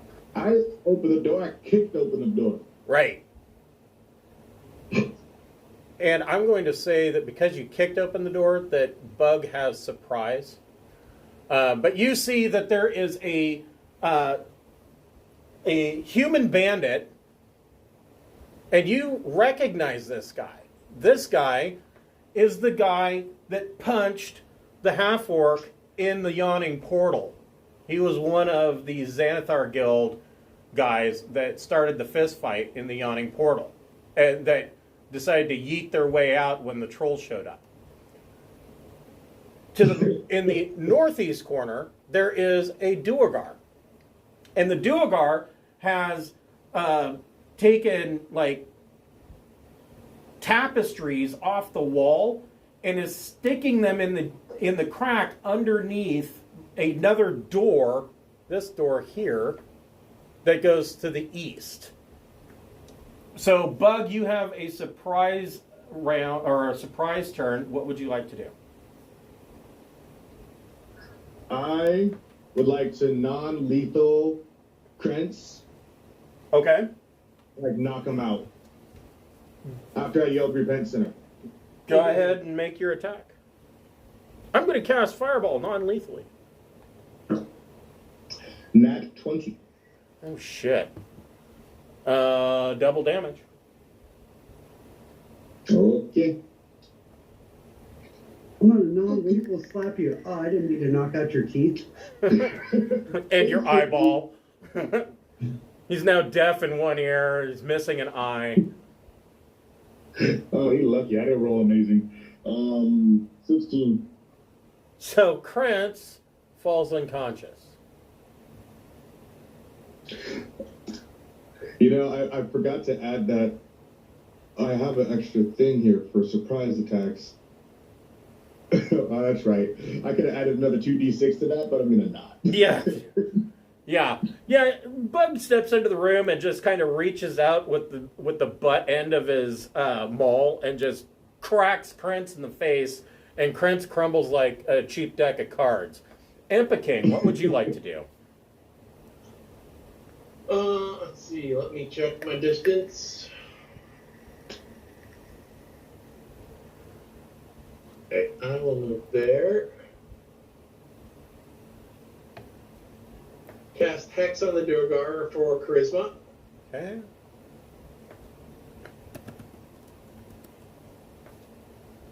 The damage roll is irrelevant. Just make it on your people's screen. And then I will make a persuasion check. Hey, we're just checking out the sewers here. What's going on under that door? Yeah, go ahead and make your persuasion check. Disadvantage, but I only rolled an 11. We're with county ordinance. We're here to do an inspection. I'm holding a clipboard. Well, he only got a 6, and he tells you, he says, oh, whatever you do, don't open that door. There's a gray ooze in there. That's our privy. It came up through the hole in the floor. I tell him to, yes, sir, continue your efforts to contain the ooze. What's a privy? The shitter. Oh.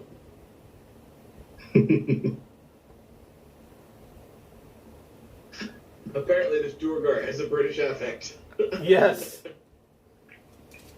Don't you know all Durgar are British? Okay, that's all I got. No bonus. Okay, hold on here. So, you guys can know, and I haven't used it except for in this instance, but the disadvantage on Hex's effect is for ability checks, which is not a saving throw and not an attack. So things like persuasion checks, deception checks, balance checks. I can provide you a spell list of things that call for an ability check versus a saving throw, but it's not saving throws. Correct. It's like an intimidate check? Yes. Correct. All right. Good. Edith, what would you like to do?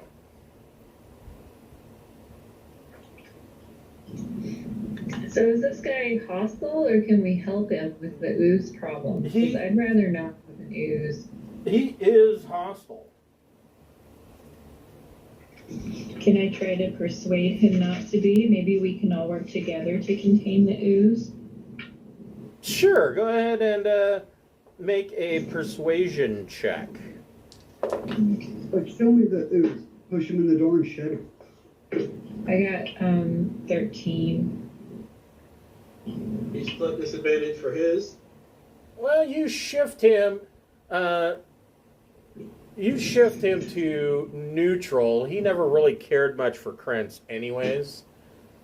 Sweet. And he says that there were three people. There were three people in my party, and one of them went into the shitter, and that ooze got him. Aw, that's awful. No, it's not. He was an arsehole. Sparkles, what would you like to do? So, did we decide if we're helping this guy, or what are we doing? Oh, I thought I persuaded him. That's why I moved that far. I didn't. Yeah, no, you persuaded him. He is now considered neutral towards you, or at least for the time being. I was looking through my equipment to see what I could shove in the cracks of here, and it's not a lot of stuff. I mean, I have parchment, but I need that to copy spells. So Does anybody have anything good that they could waste, like wax from candles or like sticks or something? I got some candles. We could shove poo in the cracks. No, I'm just kidding. That'd be really gross. We got lots of that. Yeah. It's a renewable resource. Yeah, what Nuts and Sparkles can do to help in that aspect. So while you guys are dealing with that, Sparkles will. Wait, I have a question about mending. Uh-huh. So they were putting tapestries into the thing, right? Like Uh-huh. pieces of it. So if you rip a piece off of it and you cast mending on each piece, you get 2 tapestries? No, if you tear a piece off, you can put the 2 pieces together, cast mending, and it'll fix it. Oh, okay. Well, never mind then. Just trying to make it. Sparkles will go to that door and do a perception, see if she hears anything on that side. Okay. Sparkles didn't hear shit. So, no. Nope. Because I'm pretty sure actually it might be an 8. Yeah, no. You don't hear nothing. Yeah, I figured not. I'm too worried about that ooze. Bug, what would you like to do? Well, shit. Like, we got the ooze that's coming out. Oh, what about, like, those, you said back in, like, Q10s, there was, like, beds and stuff, like, stuff on the ground or whatever? Yeah, there were pallets of straw. Would There's that an help at the idea. door? Yeah. From what you guys know of oozes, I think you would know enough that that's not going to stop an ooze. I mean, technically, even the... I think we might fire. So, go ahead and everybody can make an intuition check. Like insight? Or insight, yes, sorry. What? 12. I got a 6 now. What about Bug? I got stuff 20, so yeah. Okay, so Bug, Epiking, and Sparkles know that Krantz, though he's unconscious and we know that he's a jerk, was correct. That Zemk is not going to be successful with the tapestries. That's not going to stop a gray ooze. It'll just burn right through those like it doesn't even exist. And straw's certainly not going to stop it. Then I say we all prepare a surprise attack so when the door opens, we just all unleash hell on it. Well, you also know that the door's probably not going to open. It's just going to flow underneath the door. But if we open the door, then it'll be surprised that it suddenly got through, right? That's true. And with my 10-foot reach, I could open the door and everybody else could still be at a distance. And we could wreck that ooze in one turn.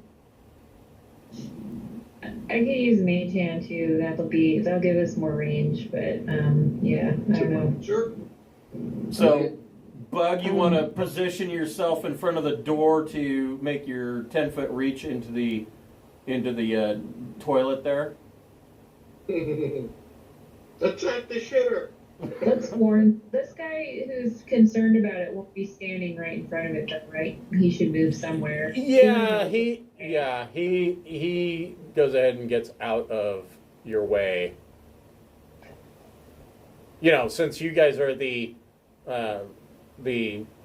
city sewer team, he's going to let you deal with it. I should be here with my 10-foot reach, no? Well, that's not going to reach the ooze. You have to open the door, though, right? Or you're opening the door, and then I'm using my 10-foot reach to get to the shitter. Got it. All right, so Edith uses Mage Hand and opens the door, and indeed you see a gray ooze coming up out of a hole in the stone floor. You can make your attack. Do I have to move forward to attack, or am I not at 10? No, you're at 10 feet. You can reach in with your maul. Did I surprise it by opening the door at it? You did. So technically, you get 2 attacks. Okay. I rolled a 17 to hit. That is a hit. Alright. So I get, in addition to that, because it's surprise and I'm a bugbear, I get the 2d6. Correct. So that's 5, 10, 16, soft 20? Or not 20, 20. 20 points. Whenever my brain just automatically thinks it's soft or hard. So you bring your maul down, and when you bring it back up for your next attack, because it is still your turn, the end of your maul is smoking. It now has a permanent -1 to damage. Oh wait, is your maul magic? Probably not, but it's like got my holy symbol on it. Well, isn't it a +1 maul? Yeah, because everybody got a +1 weapon to start. Oh, then yes, it is. I didn't know that. Okay, so if it was not a magical weapon, it would get a -1 penalty to damage rolls. We all got a +1 weapon to start? Did I miss that? You might have missed it. So yeah, I gave everybody a +1 weapon because our finale for Storm King's Thunder ended up coming up a little short, so time-wise, and so I said everybody could start with a +1 weapon. I've been I short remember myself. reading it, but didn't give myself one.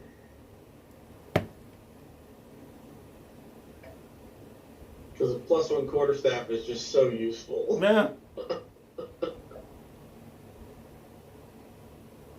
So Then actually, yes, it is magic. actually though, it doesn't say. Any non-magical weapon. Oh yeah, any non-magical weapon. So yeah. So no, it doesn't take any damage, but you can see that the end of your maul is smoking. You can make your next attack. That is weird. Oof, that one missed unless that was 7 or 8 hits. An 8 does hit. Oh shit. Okay. Then yeah. And this one is not surprise. Yeah, I'm pretty sure after the first hit, it's no longer surprise. No, it knows you're there. 13 points. All right, and the ooze dissolves into goo. Oh shit! I didn't. Good job. Would it be possible to jar that and use it to burn locks off chest? I would allow you to make a survival check to get some. So you take care of the ooze, though, and Zemk turns on you guys and says, "Now, I don't believe that you're with any city sewer watch." And he's going to take a swing on Edith with a war pick. Well, I never. What a jerk. Oh, nat 20. Oh, This guy has no sense of preservation. Hey, so okay, go ahead. Whatever. So 11 points of piercing damage. He murdered an old woman. Man, what a dick. Does that drop you? Yeah, I have 10 points of HP right now because that's what being a wizard is like. Yes, right? So this Zemp reaches out and touches Edith with his war pick, and Edith crumples to the ground. Impa King, what would you like to do? I cry out, "Not Edith!" And I move away so I have better range. Then I'll move my No, he's already got my hex on it. That's right. Right. Yep. I'll blast him. Go for it. 17 to hit. That is a miss. Oh, lame. That's all I got. All right. Edith, make a death save.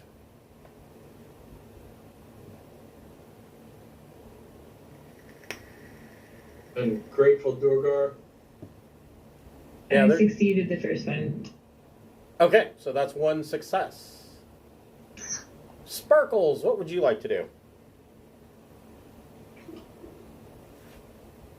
Look out, kitty. Let's see.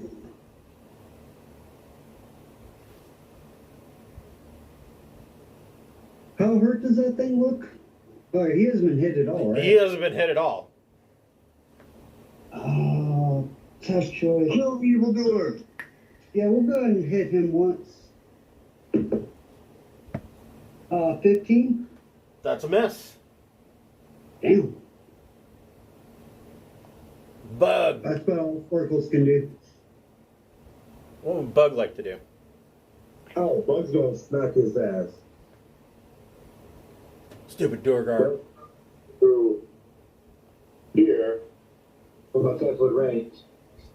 He's like, you killed our Tavern. You can die. Soft 20. That hits. Now that I know it's a +1.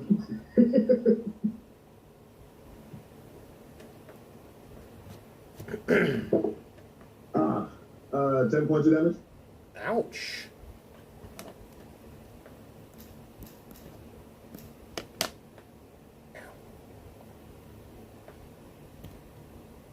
That is a good smack, but he's still up. Zamk is going to turn his attention to Bug. Take a 5-foot step. And swing his war pick.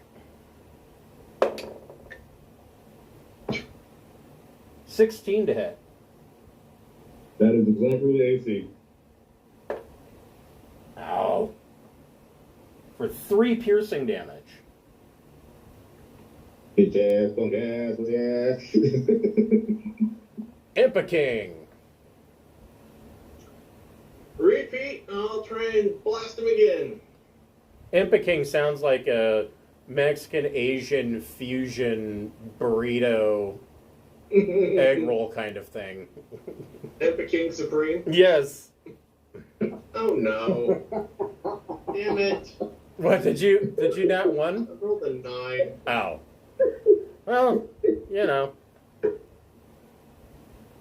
Impa King No, finger I guns suck. the ceiling.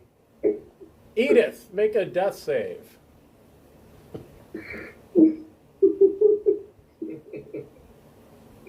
Got a failure. Okay, you got 1 success, 1 fail. Sparkles. Sparkles will give a healer's kit to my downed friend. Okay. You can't leave us. We're gonna have to buy like 15 heal kits now. I know, right? Well, each one's good for 10 uses, so. Yeah, as soon as we get it back up, I'm buying another one. Your 8 or hit dice is a 6. Me? Or Yes. yep, 5 points of healing. All right. you. So Edith is back up. Well, as soon as I can take a level on cleric, it will get better. Edith gets up. I got better. Bug, what would you like to do? Put the hurt on this guy? Down. This guy's going down. He's gonna hurt. We'll take a 5-foot step back to utilize my range. Okay, but he'll get an attack of opportunity. Oh, never mind. Fuck it. I'll just hit him outright.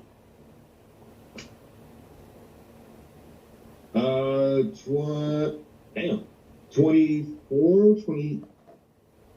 Yeah, 24. Yeah, that hits. He's on chic. 10 points. Oof. All right, he's still standing. All right, Zamk is going to give it right back to you with a war pick. I'm sure he misses with a 9, though. Sure does. Boo. King. Repeat and 0 for 2. 15? That's a miss. Dang it. Edith, what would you like to do? Let's see. I think I will use Ray of Frost on it. Okay.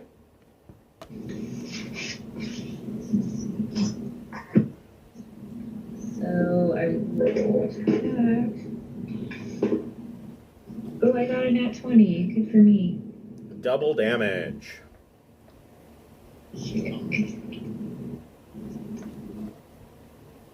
It does 1d8 cold, and speed is reduced by 10 feet. Okay, so just 1d8. 8. So 16 for double. No, I rolled a 4. They. Oh, Yeah. okay. Well, it's still, you don't have to worry about the slow movement because that kills Zemk. Good. How rude.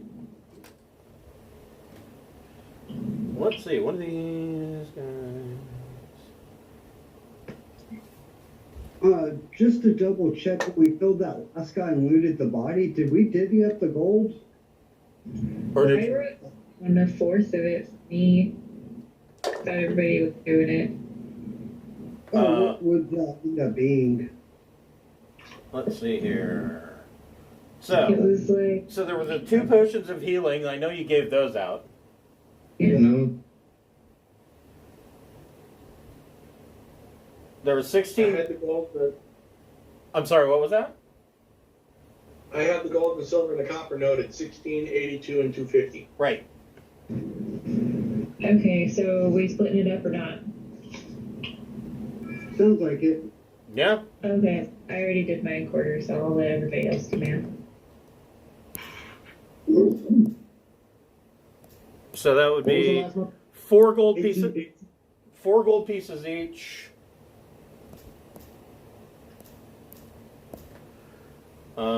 We'll say 21 silver pieces each.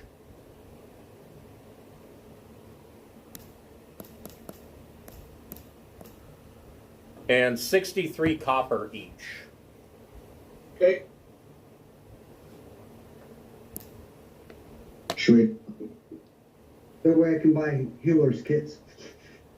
And then in here you find, on these 2 idiots, you find another 6 gold.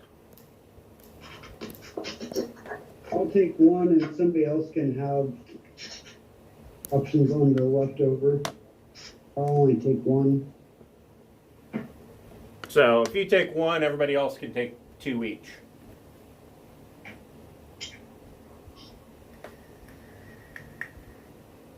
And so you have Krentz unconscious.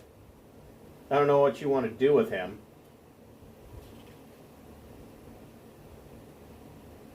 You can stay there, I guess. Who cares? Prop him up in the privy so he wakes up in there.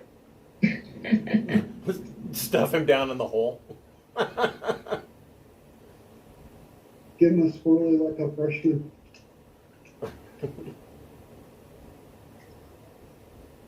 I'm good with that. I wasn't sure if we wanted him for information, but if we're just knocking him out and leaving him be, then I say we tie him up. We were gonna kill him anyway. Yep. So you pretty much, that's pretty much the end. All of the other rooms are either empty or sleeping quarters that doesn't have anybody in them. You do find another exit, aside from, so there are 3. There's the other exit. Oh, wait a minute. Hold on. Yeah, so you find another exit down here.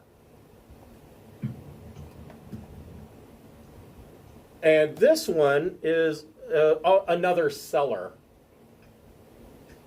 So it really depends on which one you want to, which direction you want to go to get out. But beyond that, you have succeeded in what you needed to do. Does the cellar have more booze in it? It.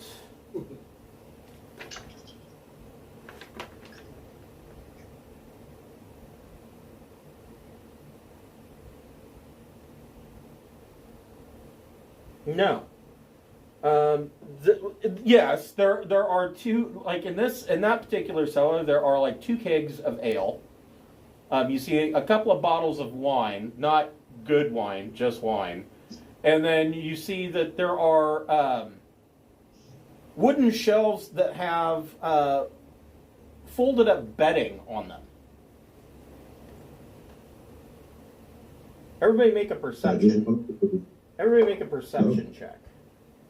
Get that way. 19. 19. Jeez. 17. All right. Well, I didn't think you were going to be able to see him. Maybe I'm wrong.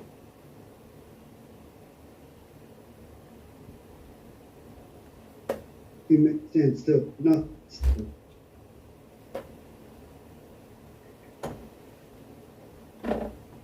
So I'm sorry. What did you guys get for perception again? 19. Okay. 19. All right. So I need to. I did not.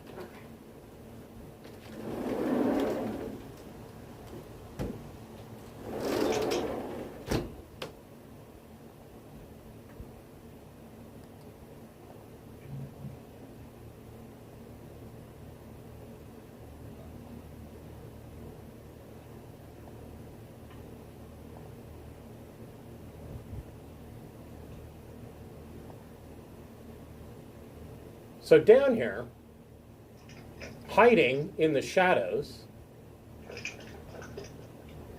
you see that there is a strange small creature. And at first you think, well, is that a halfling? But then you realize it is not. It is a were-rat in hybrid form. And once he realizes that he's been spotted, he kind of sticks his head out and wiggles his nose and his whiskers and says, why are you here? What are you doing in our cellar? Can I transfer my hex to him for charisma? You certainly could. Monthly sewer inspections. Yes. We are the city sewer inspectors, and we're checking out trapdoors. Go ahead and make a persuasion check. 23, and he's disadvantaged. Yeah, he got a 2. He says, all our paperwork's in order. Our paperwork? I only see one of you. Well, there's a set of stairs that lead up. This is a cellar. And he says, all of our paperwork is in order. And he says something about he says the hostel has paid their dues to the rightful order of sewer and street cleaners.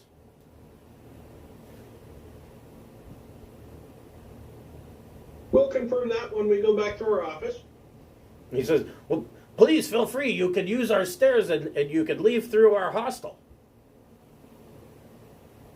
Have you had any intruders come the way we did? No, nobody comes in through here.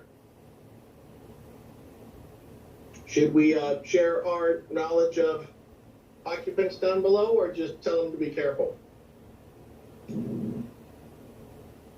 We can tell them there's people down there. They're mean. I don't care. Oh, wait. Did we go get our friend to bring him back up?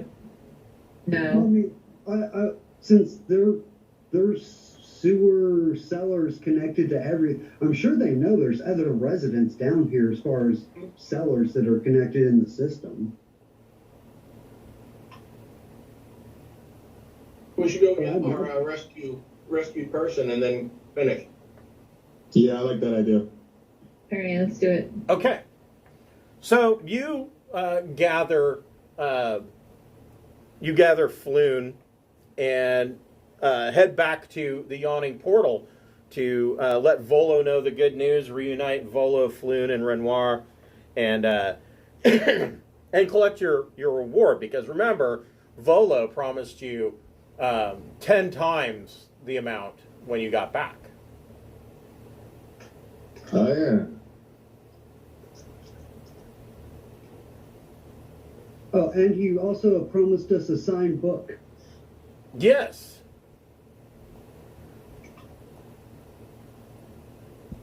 So when you get back, he does have a signed copy of Volo's Guide to Monsters, and he is exceptionally happy that Floon is okay, and they hug and he's happy. But then he looks at you guys and he kind of looks at the table kind of sheepishly, and he says, "Well, I did get you the book after all." He says, I confess that I have but few coins to spare. But never let it be said that Volo reneges on a promise. Allow me to present you something much more valuable. And he holds out a scroll tube. The deed to a remarkable property here in Waterdeep. We'll need a magistrate to witness the transfer of ownership, and I'll arrange a meeting with one after you've inspected the estate and deemed it satisfactory for your needs. I like estates. Agreed. All right, but you have to come back to the house and hang out, and we'll watch movies. So Volo leads you through town. And this, you'll probably have to zoom out a bit, but he leads you to the North Ward, to an area called Trollskull Alley. And Awesome. there are a number of small businesses here. There is a business called The Bent Nail that focuses on wood products, ornate wooden furniture, bows, crossbows, things of that like. It is owned by Tally Fellbranch, a half-elf carpenter. There's a location, that would be T2 is the Bent Nail. T3 is Steam and Steel.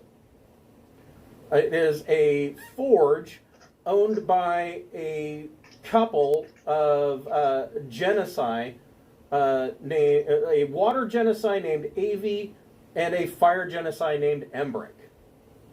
And these two gentlemen offer a number of armors and shields and metal weapons, things of that like.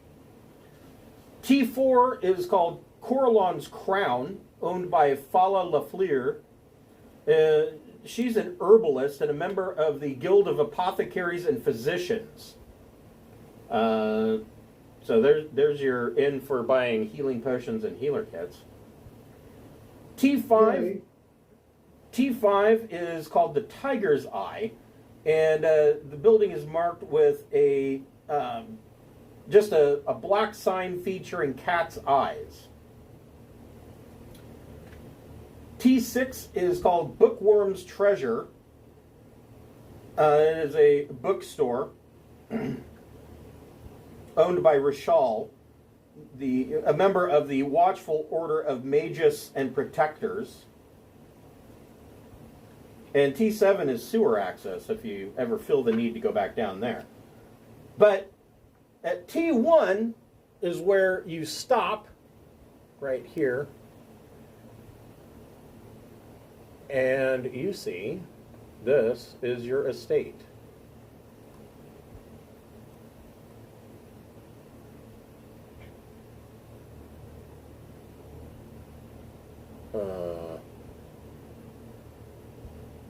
What the shit? We just started the side quest of house renovations and flipping. Right. You start up a U-Parchment channel, and So this is what the estate looks like.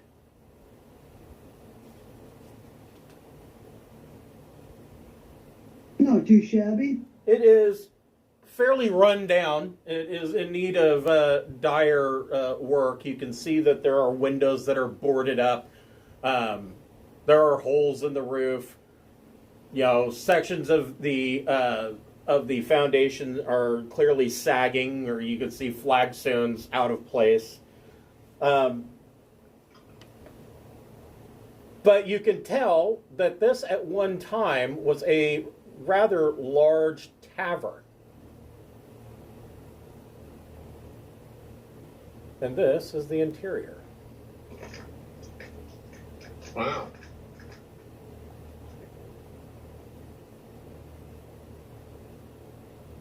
Now, Nice. Volo tells you. Here, I'll put you guys on the board.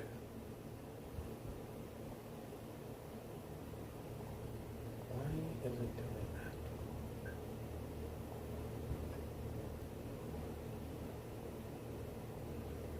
There we go.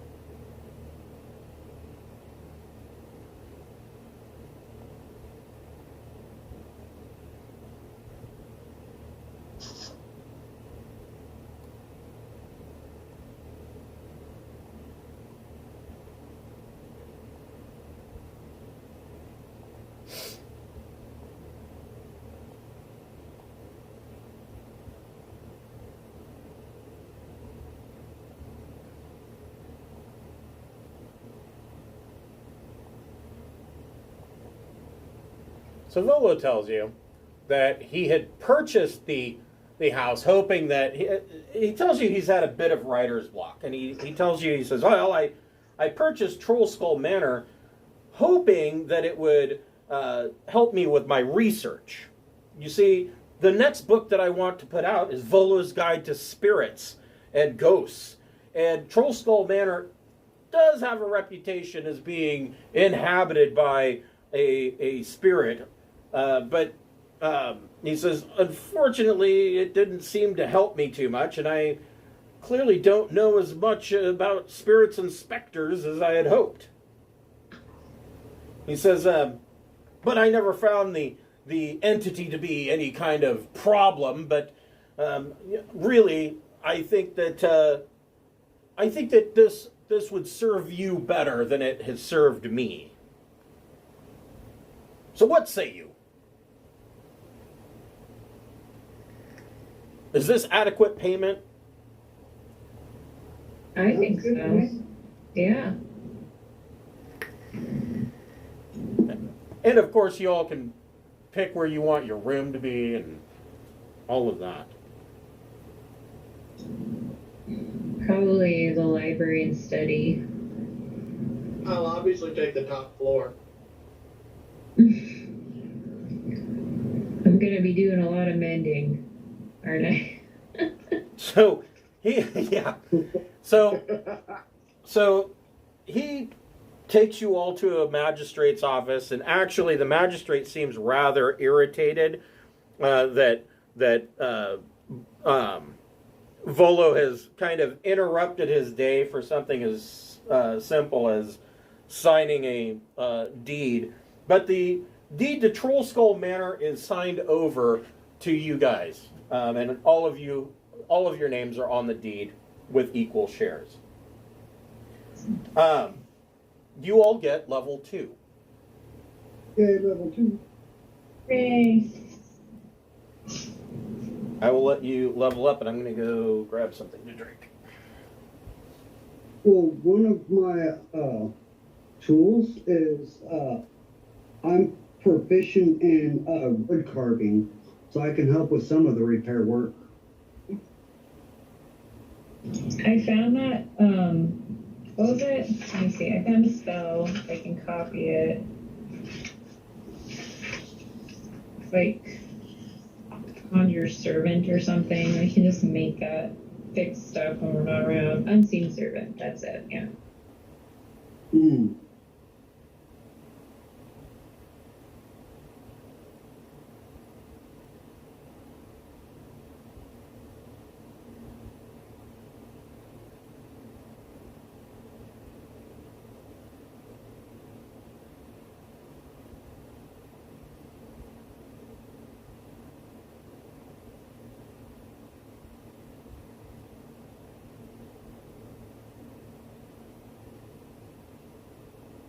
Was there anything specific you guys wanted to do while we were in town?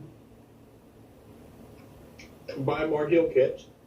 That's the only thing I have to do is go buy at least one more, and that'll give me 18 uses. And now that we're taking level 2, I'm taking cleric, so that's going to give me a little bit more healing spells.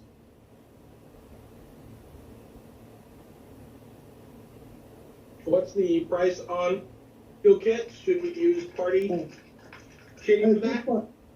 They're 5 gold, so they're not that bad.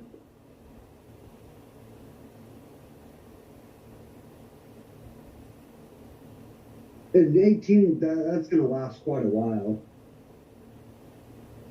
I mean, have you seen how many times I've gone down already? I just want us to use funds to prepare you.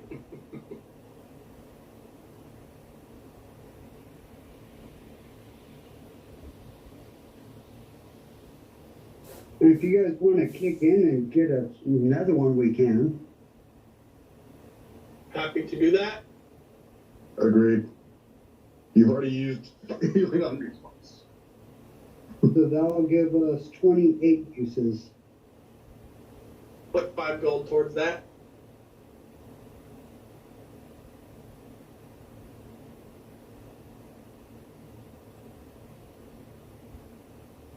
Oh, and an interesting side item I picked up during equipment buying. I also have a grappling hook and rope if needed. If anybody has any crazy ideas that they're like, oh, I wish I had a grappling, I got one. So Volo leaves you guys and goes about his business, and you spend your first night in your new manor. Like I said, this used to be a tavern. In the middle of the night, you hear weird creaks and bumps in the night, thinking, well, it's an old building, and it's, you know, any little breeze, because it is early fall, and the wind seems to be kicking up, so these old buildings, you know, obviously it's not as sturdy and stable as it should be. When you wake up the next morning, in the dust on the bar top in the tap room, you see written, like somebody had taken a finger and written in the dust, and it just says, "Get out." I'm gonna write in the dust underneath, no. Well, It's like a pen pal. I was going to finish the sentence and be like, get out and dance on the floor. Dance on the floor. Everybody make a perception check.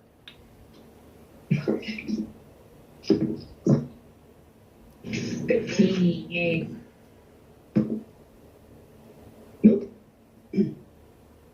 11 probably doesn't see much. No. On the so Edith, you after you put it, you write in the dust. No, you look up on the behind the bar. There's a large what used to be a polished mirror, like a polished silver mirror, and smeared on it in who knows what, you see written "Last call."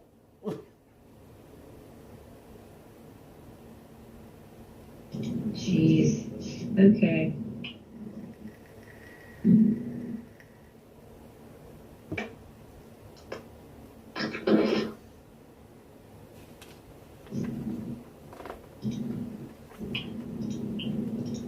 It is about that time that there is a knock. You guys are eating your breakfast and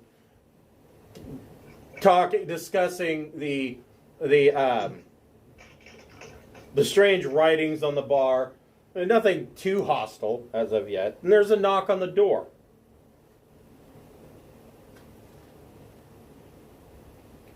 You answer the door, and it is a halfling. And he's fairly well dressed. And he says, Oh, good day. I had heard a rumor going around the North Ward, and I wasn't sure if it was true or not, but apparently Trollskull Manor has some new owners. My name is Broxley Fairkettle. I am the representative for the Fellowship of Innkeepers, Inns, Taverns, and Bars. Are you planning to reopen Trollskull Manor as a tavern? Well, it seems like there's a ghost in it or something, but once we get that out, probably. Once we throw out a trap, don't worry, the furniture broke its fall. So he says, oh, well, then be aware that you will need to pay guild membership dues. Let's see here.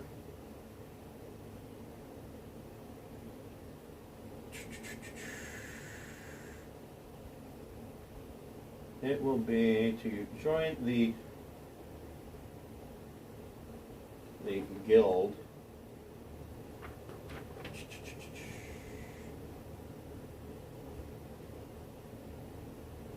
It's 10 gold pieces per 10 day to be a member of the Fellowship of Innkeepers.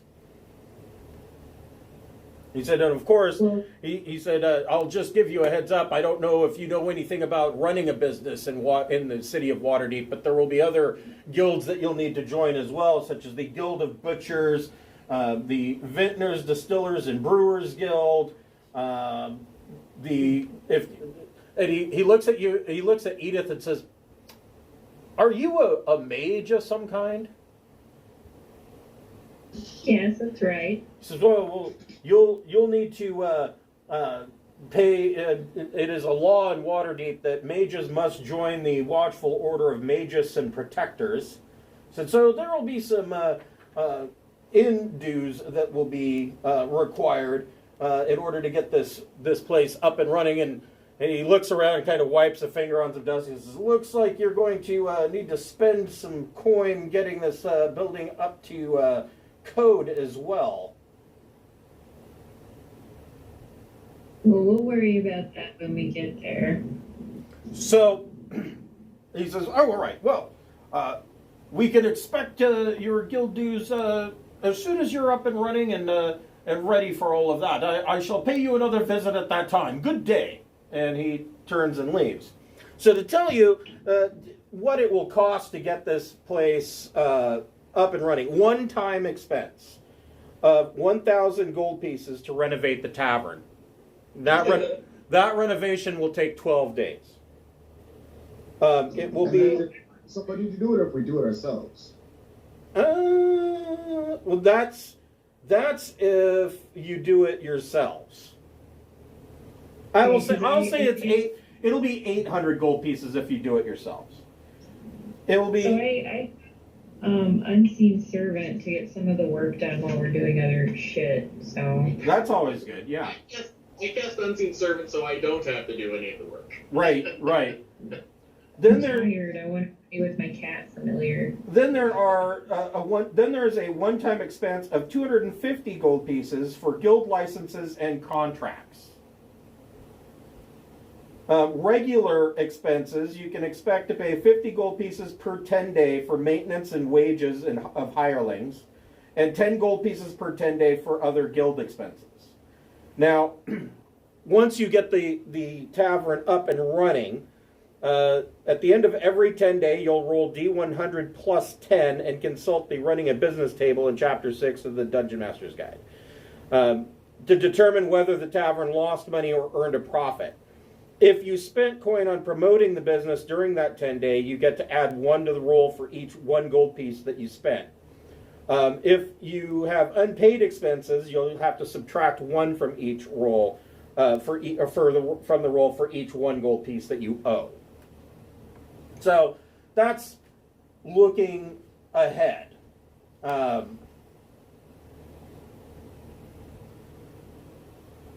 What are your plans at this point? I mean, I don't even know I haven't kept track of. You probably don't have very much money. Not yet, no. I got 17 gold on it. Got to start somewhere, right?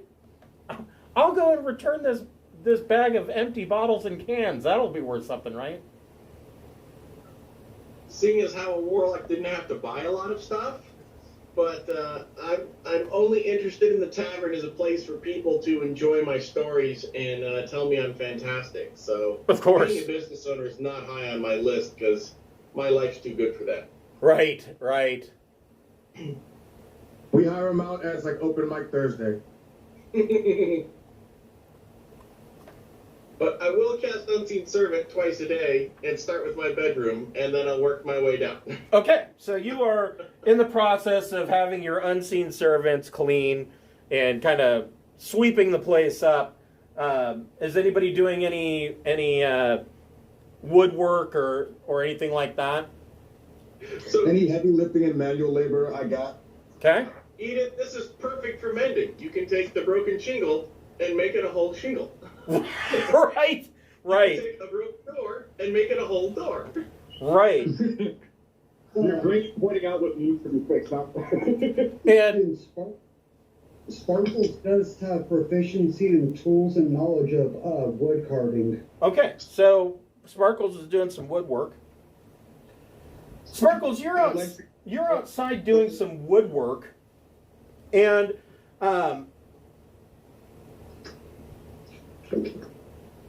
you see that there is a kind of scrungy looking alley cat that comes up around the side. You're out on the front porch kind of working on some stuff, trying to get it, up to code. And you see this scrungy looking cat, like the tip of one ear's missing, and it's seen some shit and some things. And the cat comes up and goes and rubs up against your ankle as you're working, and you look down at it, and it looks up at you and says, "Interested in joining the Emerald Enclave? Come meet us at Falconmere in the Southern Ward." And then the cat turns around and walks off. Why couldn't it have come to me? I knew you'd want to keep it. I think we know that you have enough.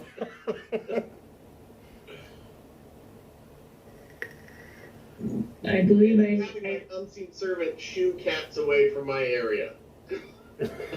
there's a familiar just roaming around just to warn you. His name is Buttons. Buttons, the cat. Is that your familiar? Yes, they're just hanging out. So Sparkles, you have been given an invitation by the Emerald Enclave to meet them at Falconmere in the Southern Ward. I don't know if you're going to let everybody else in on this. Oh yeah, she's totally not like a secret keeper. She's like, "Hey guys, cool little kitty came by." I'll go. There might be more cats. Must be. So what about Bug and Empa-King? Are you interested in going as well? Wait, what kind of cat came by? I'd go along, but I don't know that a noble's necessarily interested in the Emerald Enclave. No, you might be surprised. I'll go listen to their spiel. If they're selling condos in the Underdark, then I'm not interested. Yes, they have a very intriguing timeshare opportunity in Undermountain.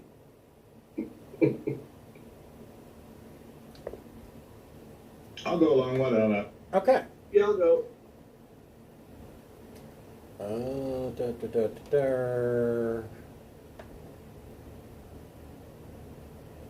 this will do. So Falconmere is somewhere down here in the Southern Ward. And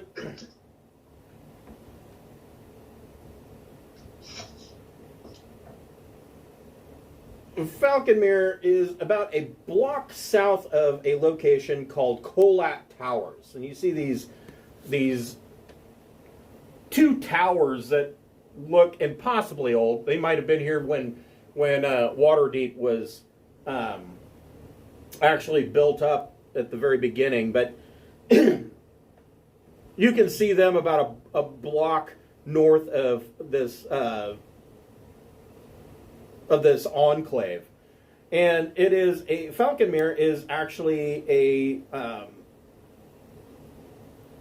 it's a small manor house, very intricate. The exterior, so there is a wrought iron fence around it, and inside there's a large garden wooded area that leads to the front door.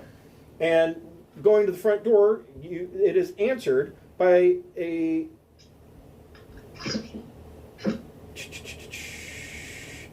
man named Millinor Fellbranch.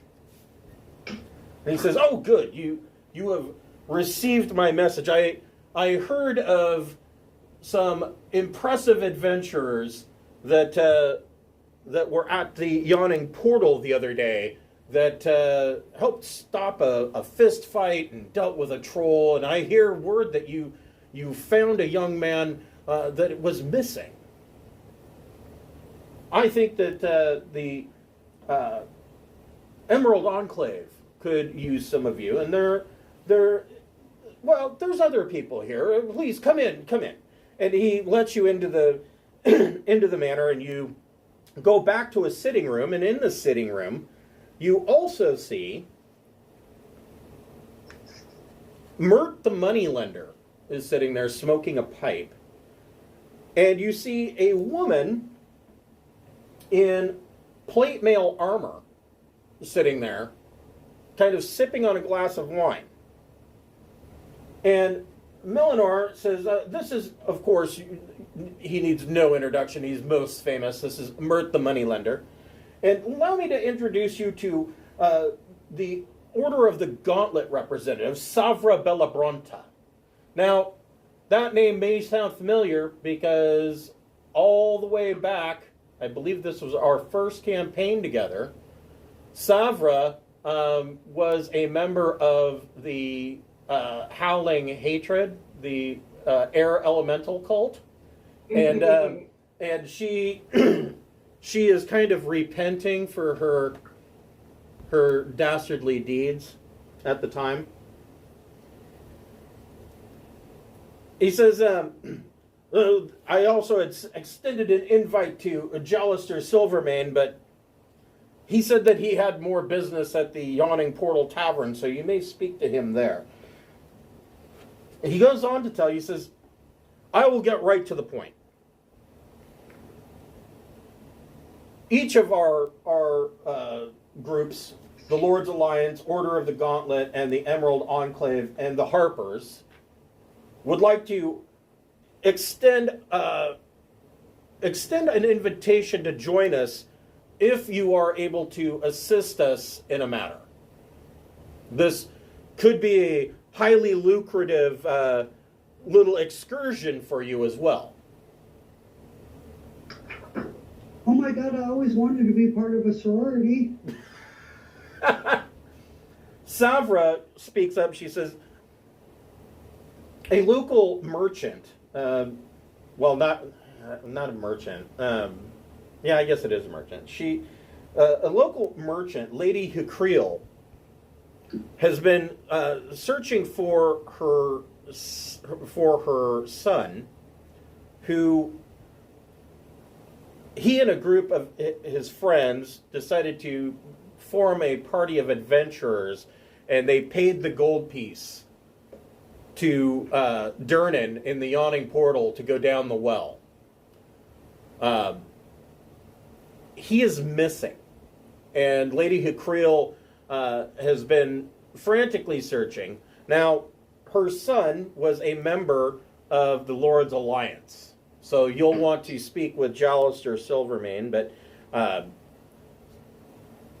we would like you to go down and search for him. And Millinor Fellbranch speaks up and says, oh, but that's not really the biggest concern. He says, and he reaches over, and he on the mantelpiece over the fireplace, you see that there is something underneath a intricately decorated handkerchief. And he picks it up, it's round, and he takes the handkerchief off, and holding in his hand is the most perfect apple you have ever seen.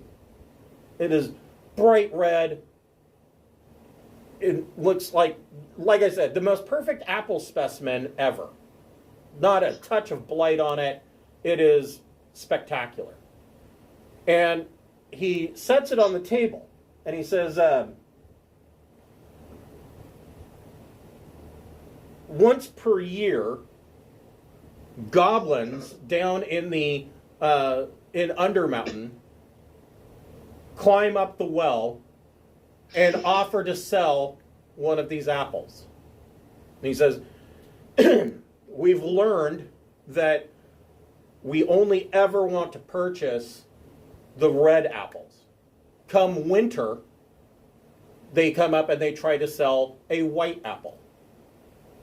He says the white apple causes death, blindness, well, death being the worst case scenario, but blindness, illness, it's not good. The red apple, on the other hand, is known to cure people of any disease, heal the blind. It's really quite miraculous. He says he gives you guys this apple. He says, you can take this. He says, we would like you, if you're going down there searching for Lady Hakriel's son, to seek out the source of these apples. Mert says, I find it a little disgusting that we have to purchase anything of this like from goblins. So if you can find it and we can take it from them, that would be even better. Melanor Fellbranch says, we have attempted to take the seeds from these apples and plant them ourselves. However, instead of growing an apple tree, instead what springs up is a thorny briar patch. Not at all like apple trees at all. It just, this thorny, terrible briar patch. And we discovered that if you leave the briar patch and don't cut it down, that the briar patch comes to life as twig blights. So, don't plant the seeds. That's quite a mystery. He says, if you can go down, and he says, you don't have to go all the way down into Undermountain. Actually, the entrance, so Mert says, I don't know if you knew this, but the well in the Yawning Portal actually used to be a tower. If you go about halfway down, not all the way to the bottom of Undermountain, you're going to see that there is a window, or really it's an arrow slit, that actually is a tunnel that leads into a off section of Undermountain. We believe that that is the path that they took.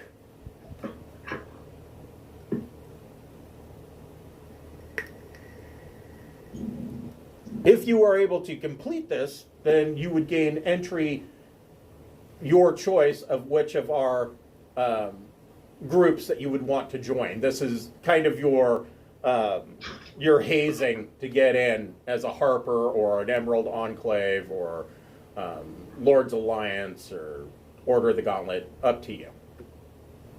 What say Sounds you? pretty. Yeah, Sparkles is definitely interested in hers. I want to know where the apples come from, so I'll say yes. What about Empa King and Bug? Maybe. I'm good with it. I'm interested in just having the fruit. Yeah. So you have this apple. The apple, it is a magical apple that will cure any disease, or it will heal anybody who takes a bite of it to full hit points. It'll cure any disease. It'll end any condition. How many bites are in it? Well, you would have to eat the whole apple. Oh, okay. Who wants the mystery apple? I'll say that there are 4 bites. So there are 4 slices out of this apple. Okay. Well, Okay. I can hold on to it. I imagine once it's cut, it has to be eaten relatively soon after that, though. Correct. Oh, okay. Yeah, it has. Um, Once you cut it into the 4 slices, they have to be eaten within 24 hours. Actually, I think that Bug should have it since he's like out front getting injured all the time. Sure. Nah, see, somebody's got to hold it so that when I'm down, you can come over and feed it to me. Right?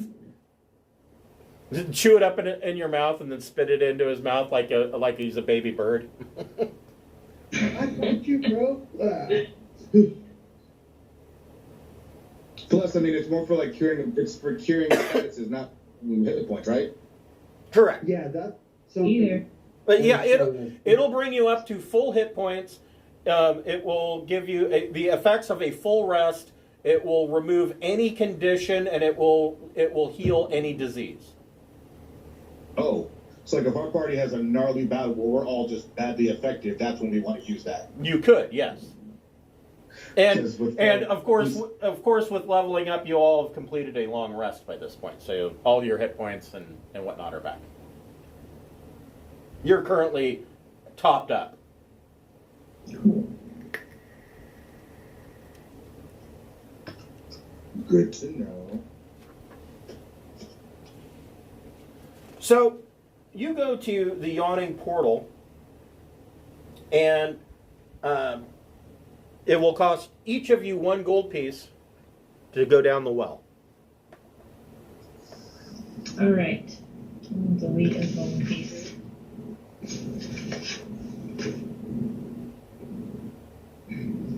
Done. And just as Mert said, there is a arrow slit or narrow window that you see that there is a passage. And following this passage, it dumps you out at the top of this spire. And you see that there is a rough cut staircase that leads down deeper into the earth. Ooh, You get that's a lot of stairs. it is a lot of stairs. And there's no handrails. OSHA's going to be pissed.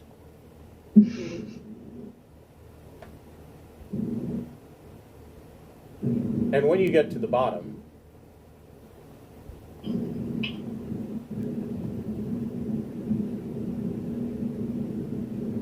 it dumps you out. Oops, that's not what I wanted. Wow.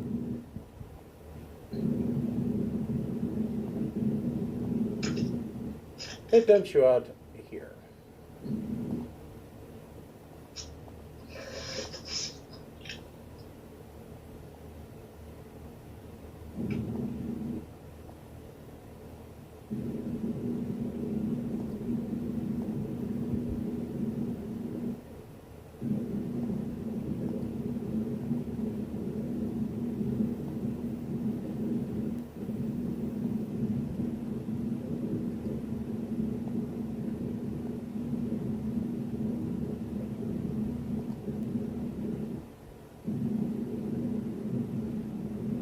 Lag.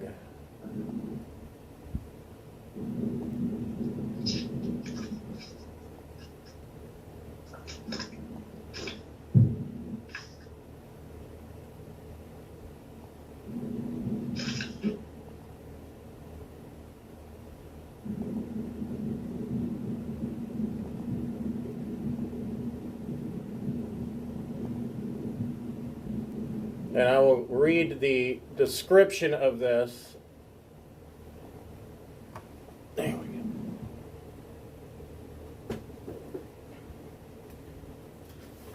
And then we will break until next week.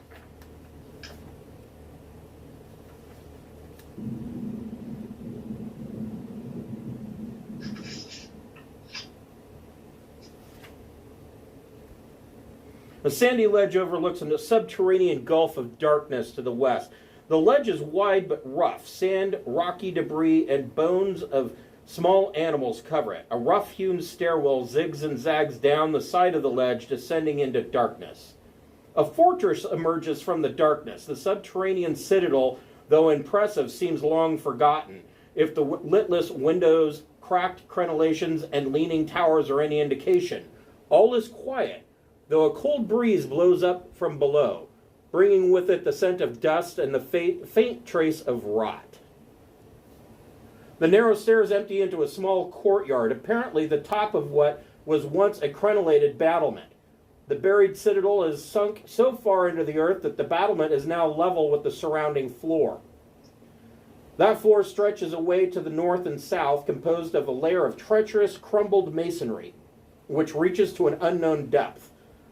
To the west looms the surviving structure of what must have been the sunless citadel. A tower stands on the west side of the courtyard. And that's where we will break for today. Very cool. Thank you, everybody. We mostly all lived. Yeah. Yeah, Chris, you live to die another day. Yep. while we were in town, Uh-huh. was it possible to go over and hit up that store to buy some more healer's kits? Definitely. Okay, cool. We had talked about that while you were, took a quick moment to step away. Yes, you can most certainly do that. Awesome. All right, guys. Well, thank you. Catch you next week. Yep. See you next week, gang. See you guys next week. Hi, everybody.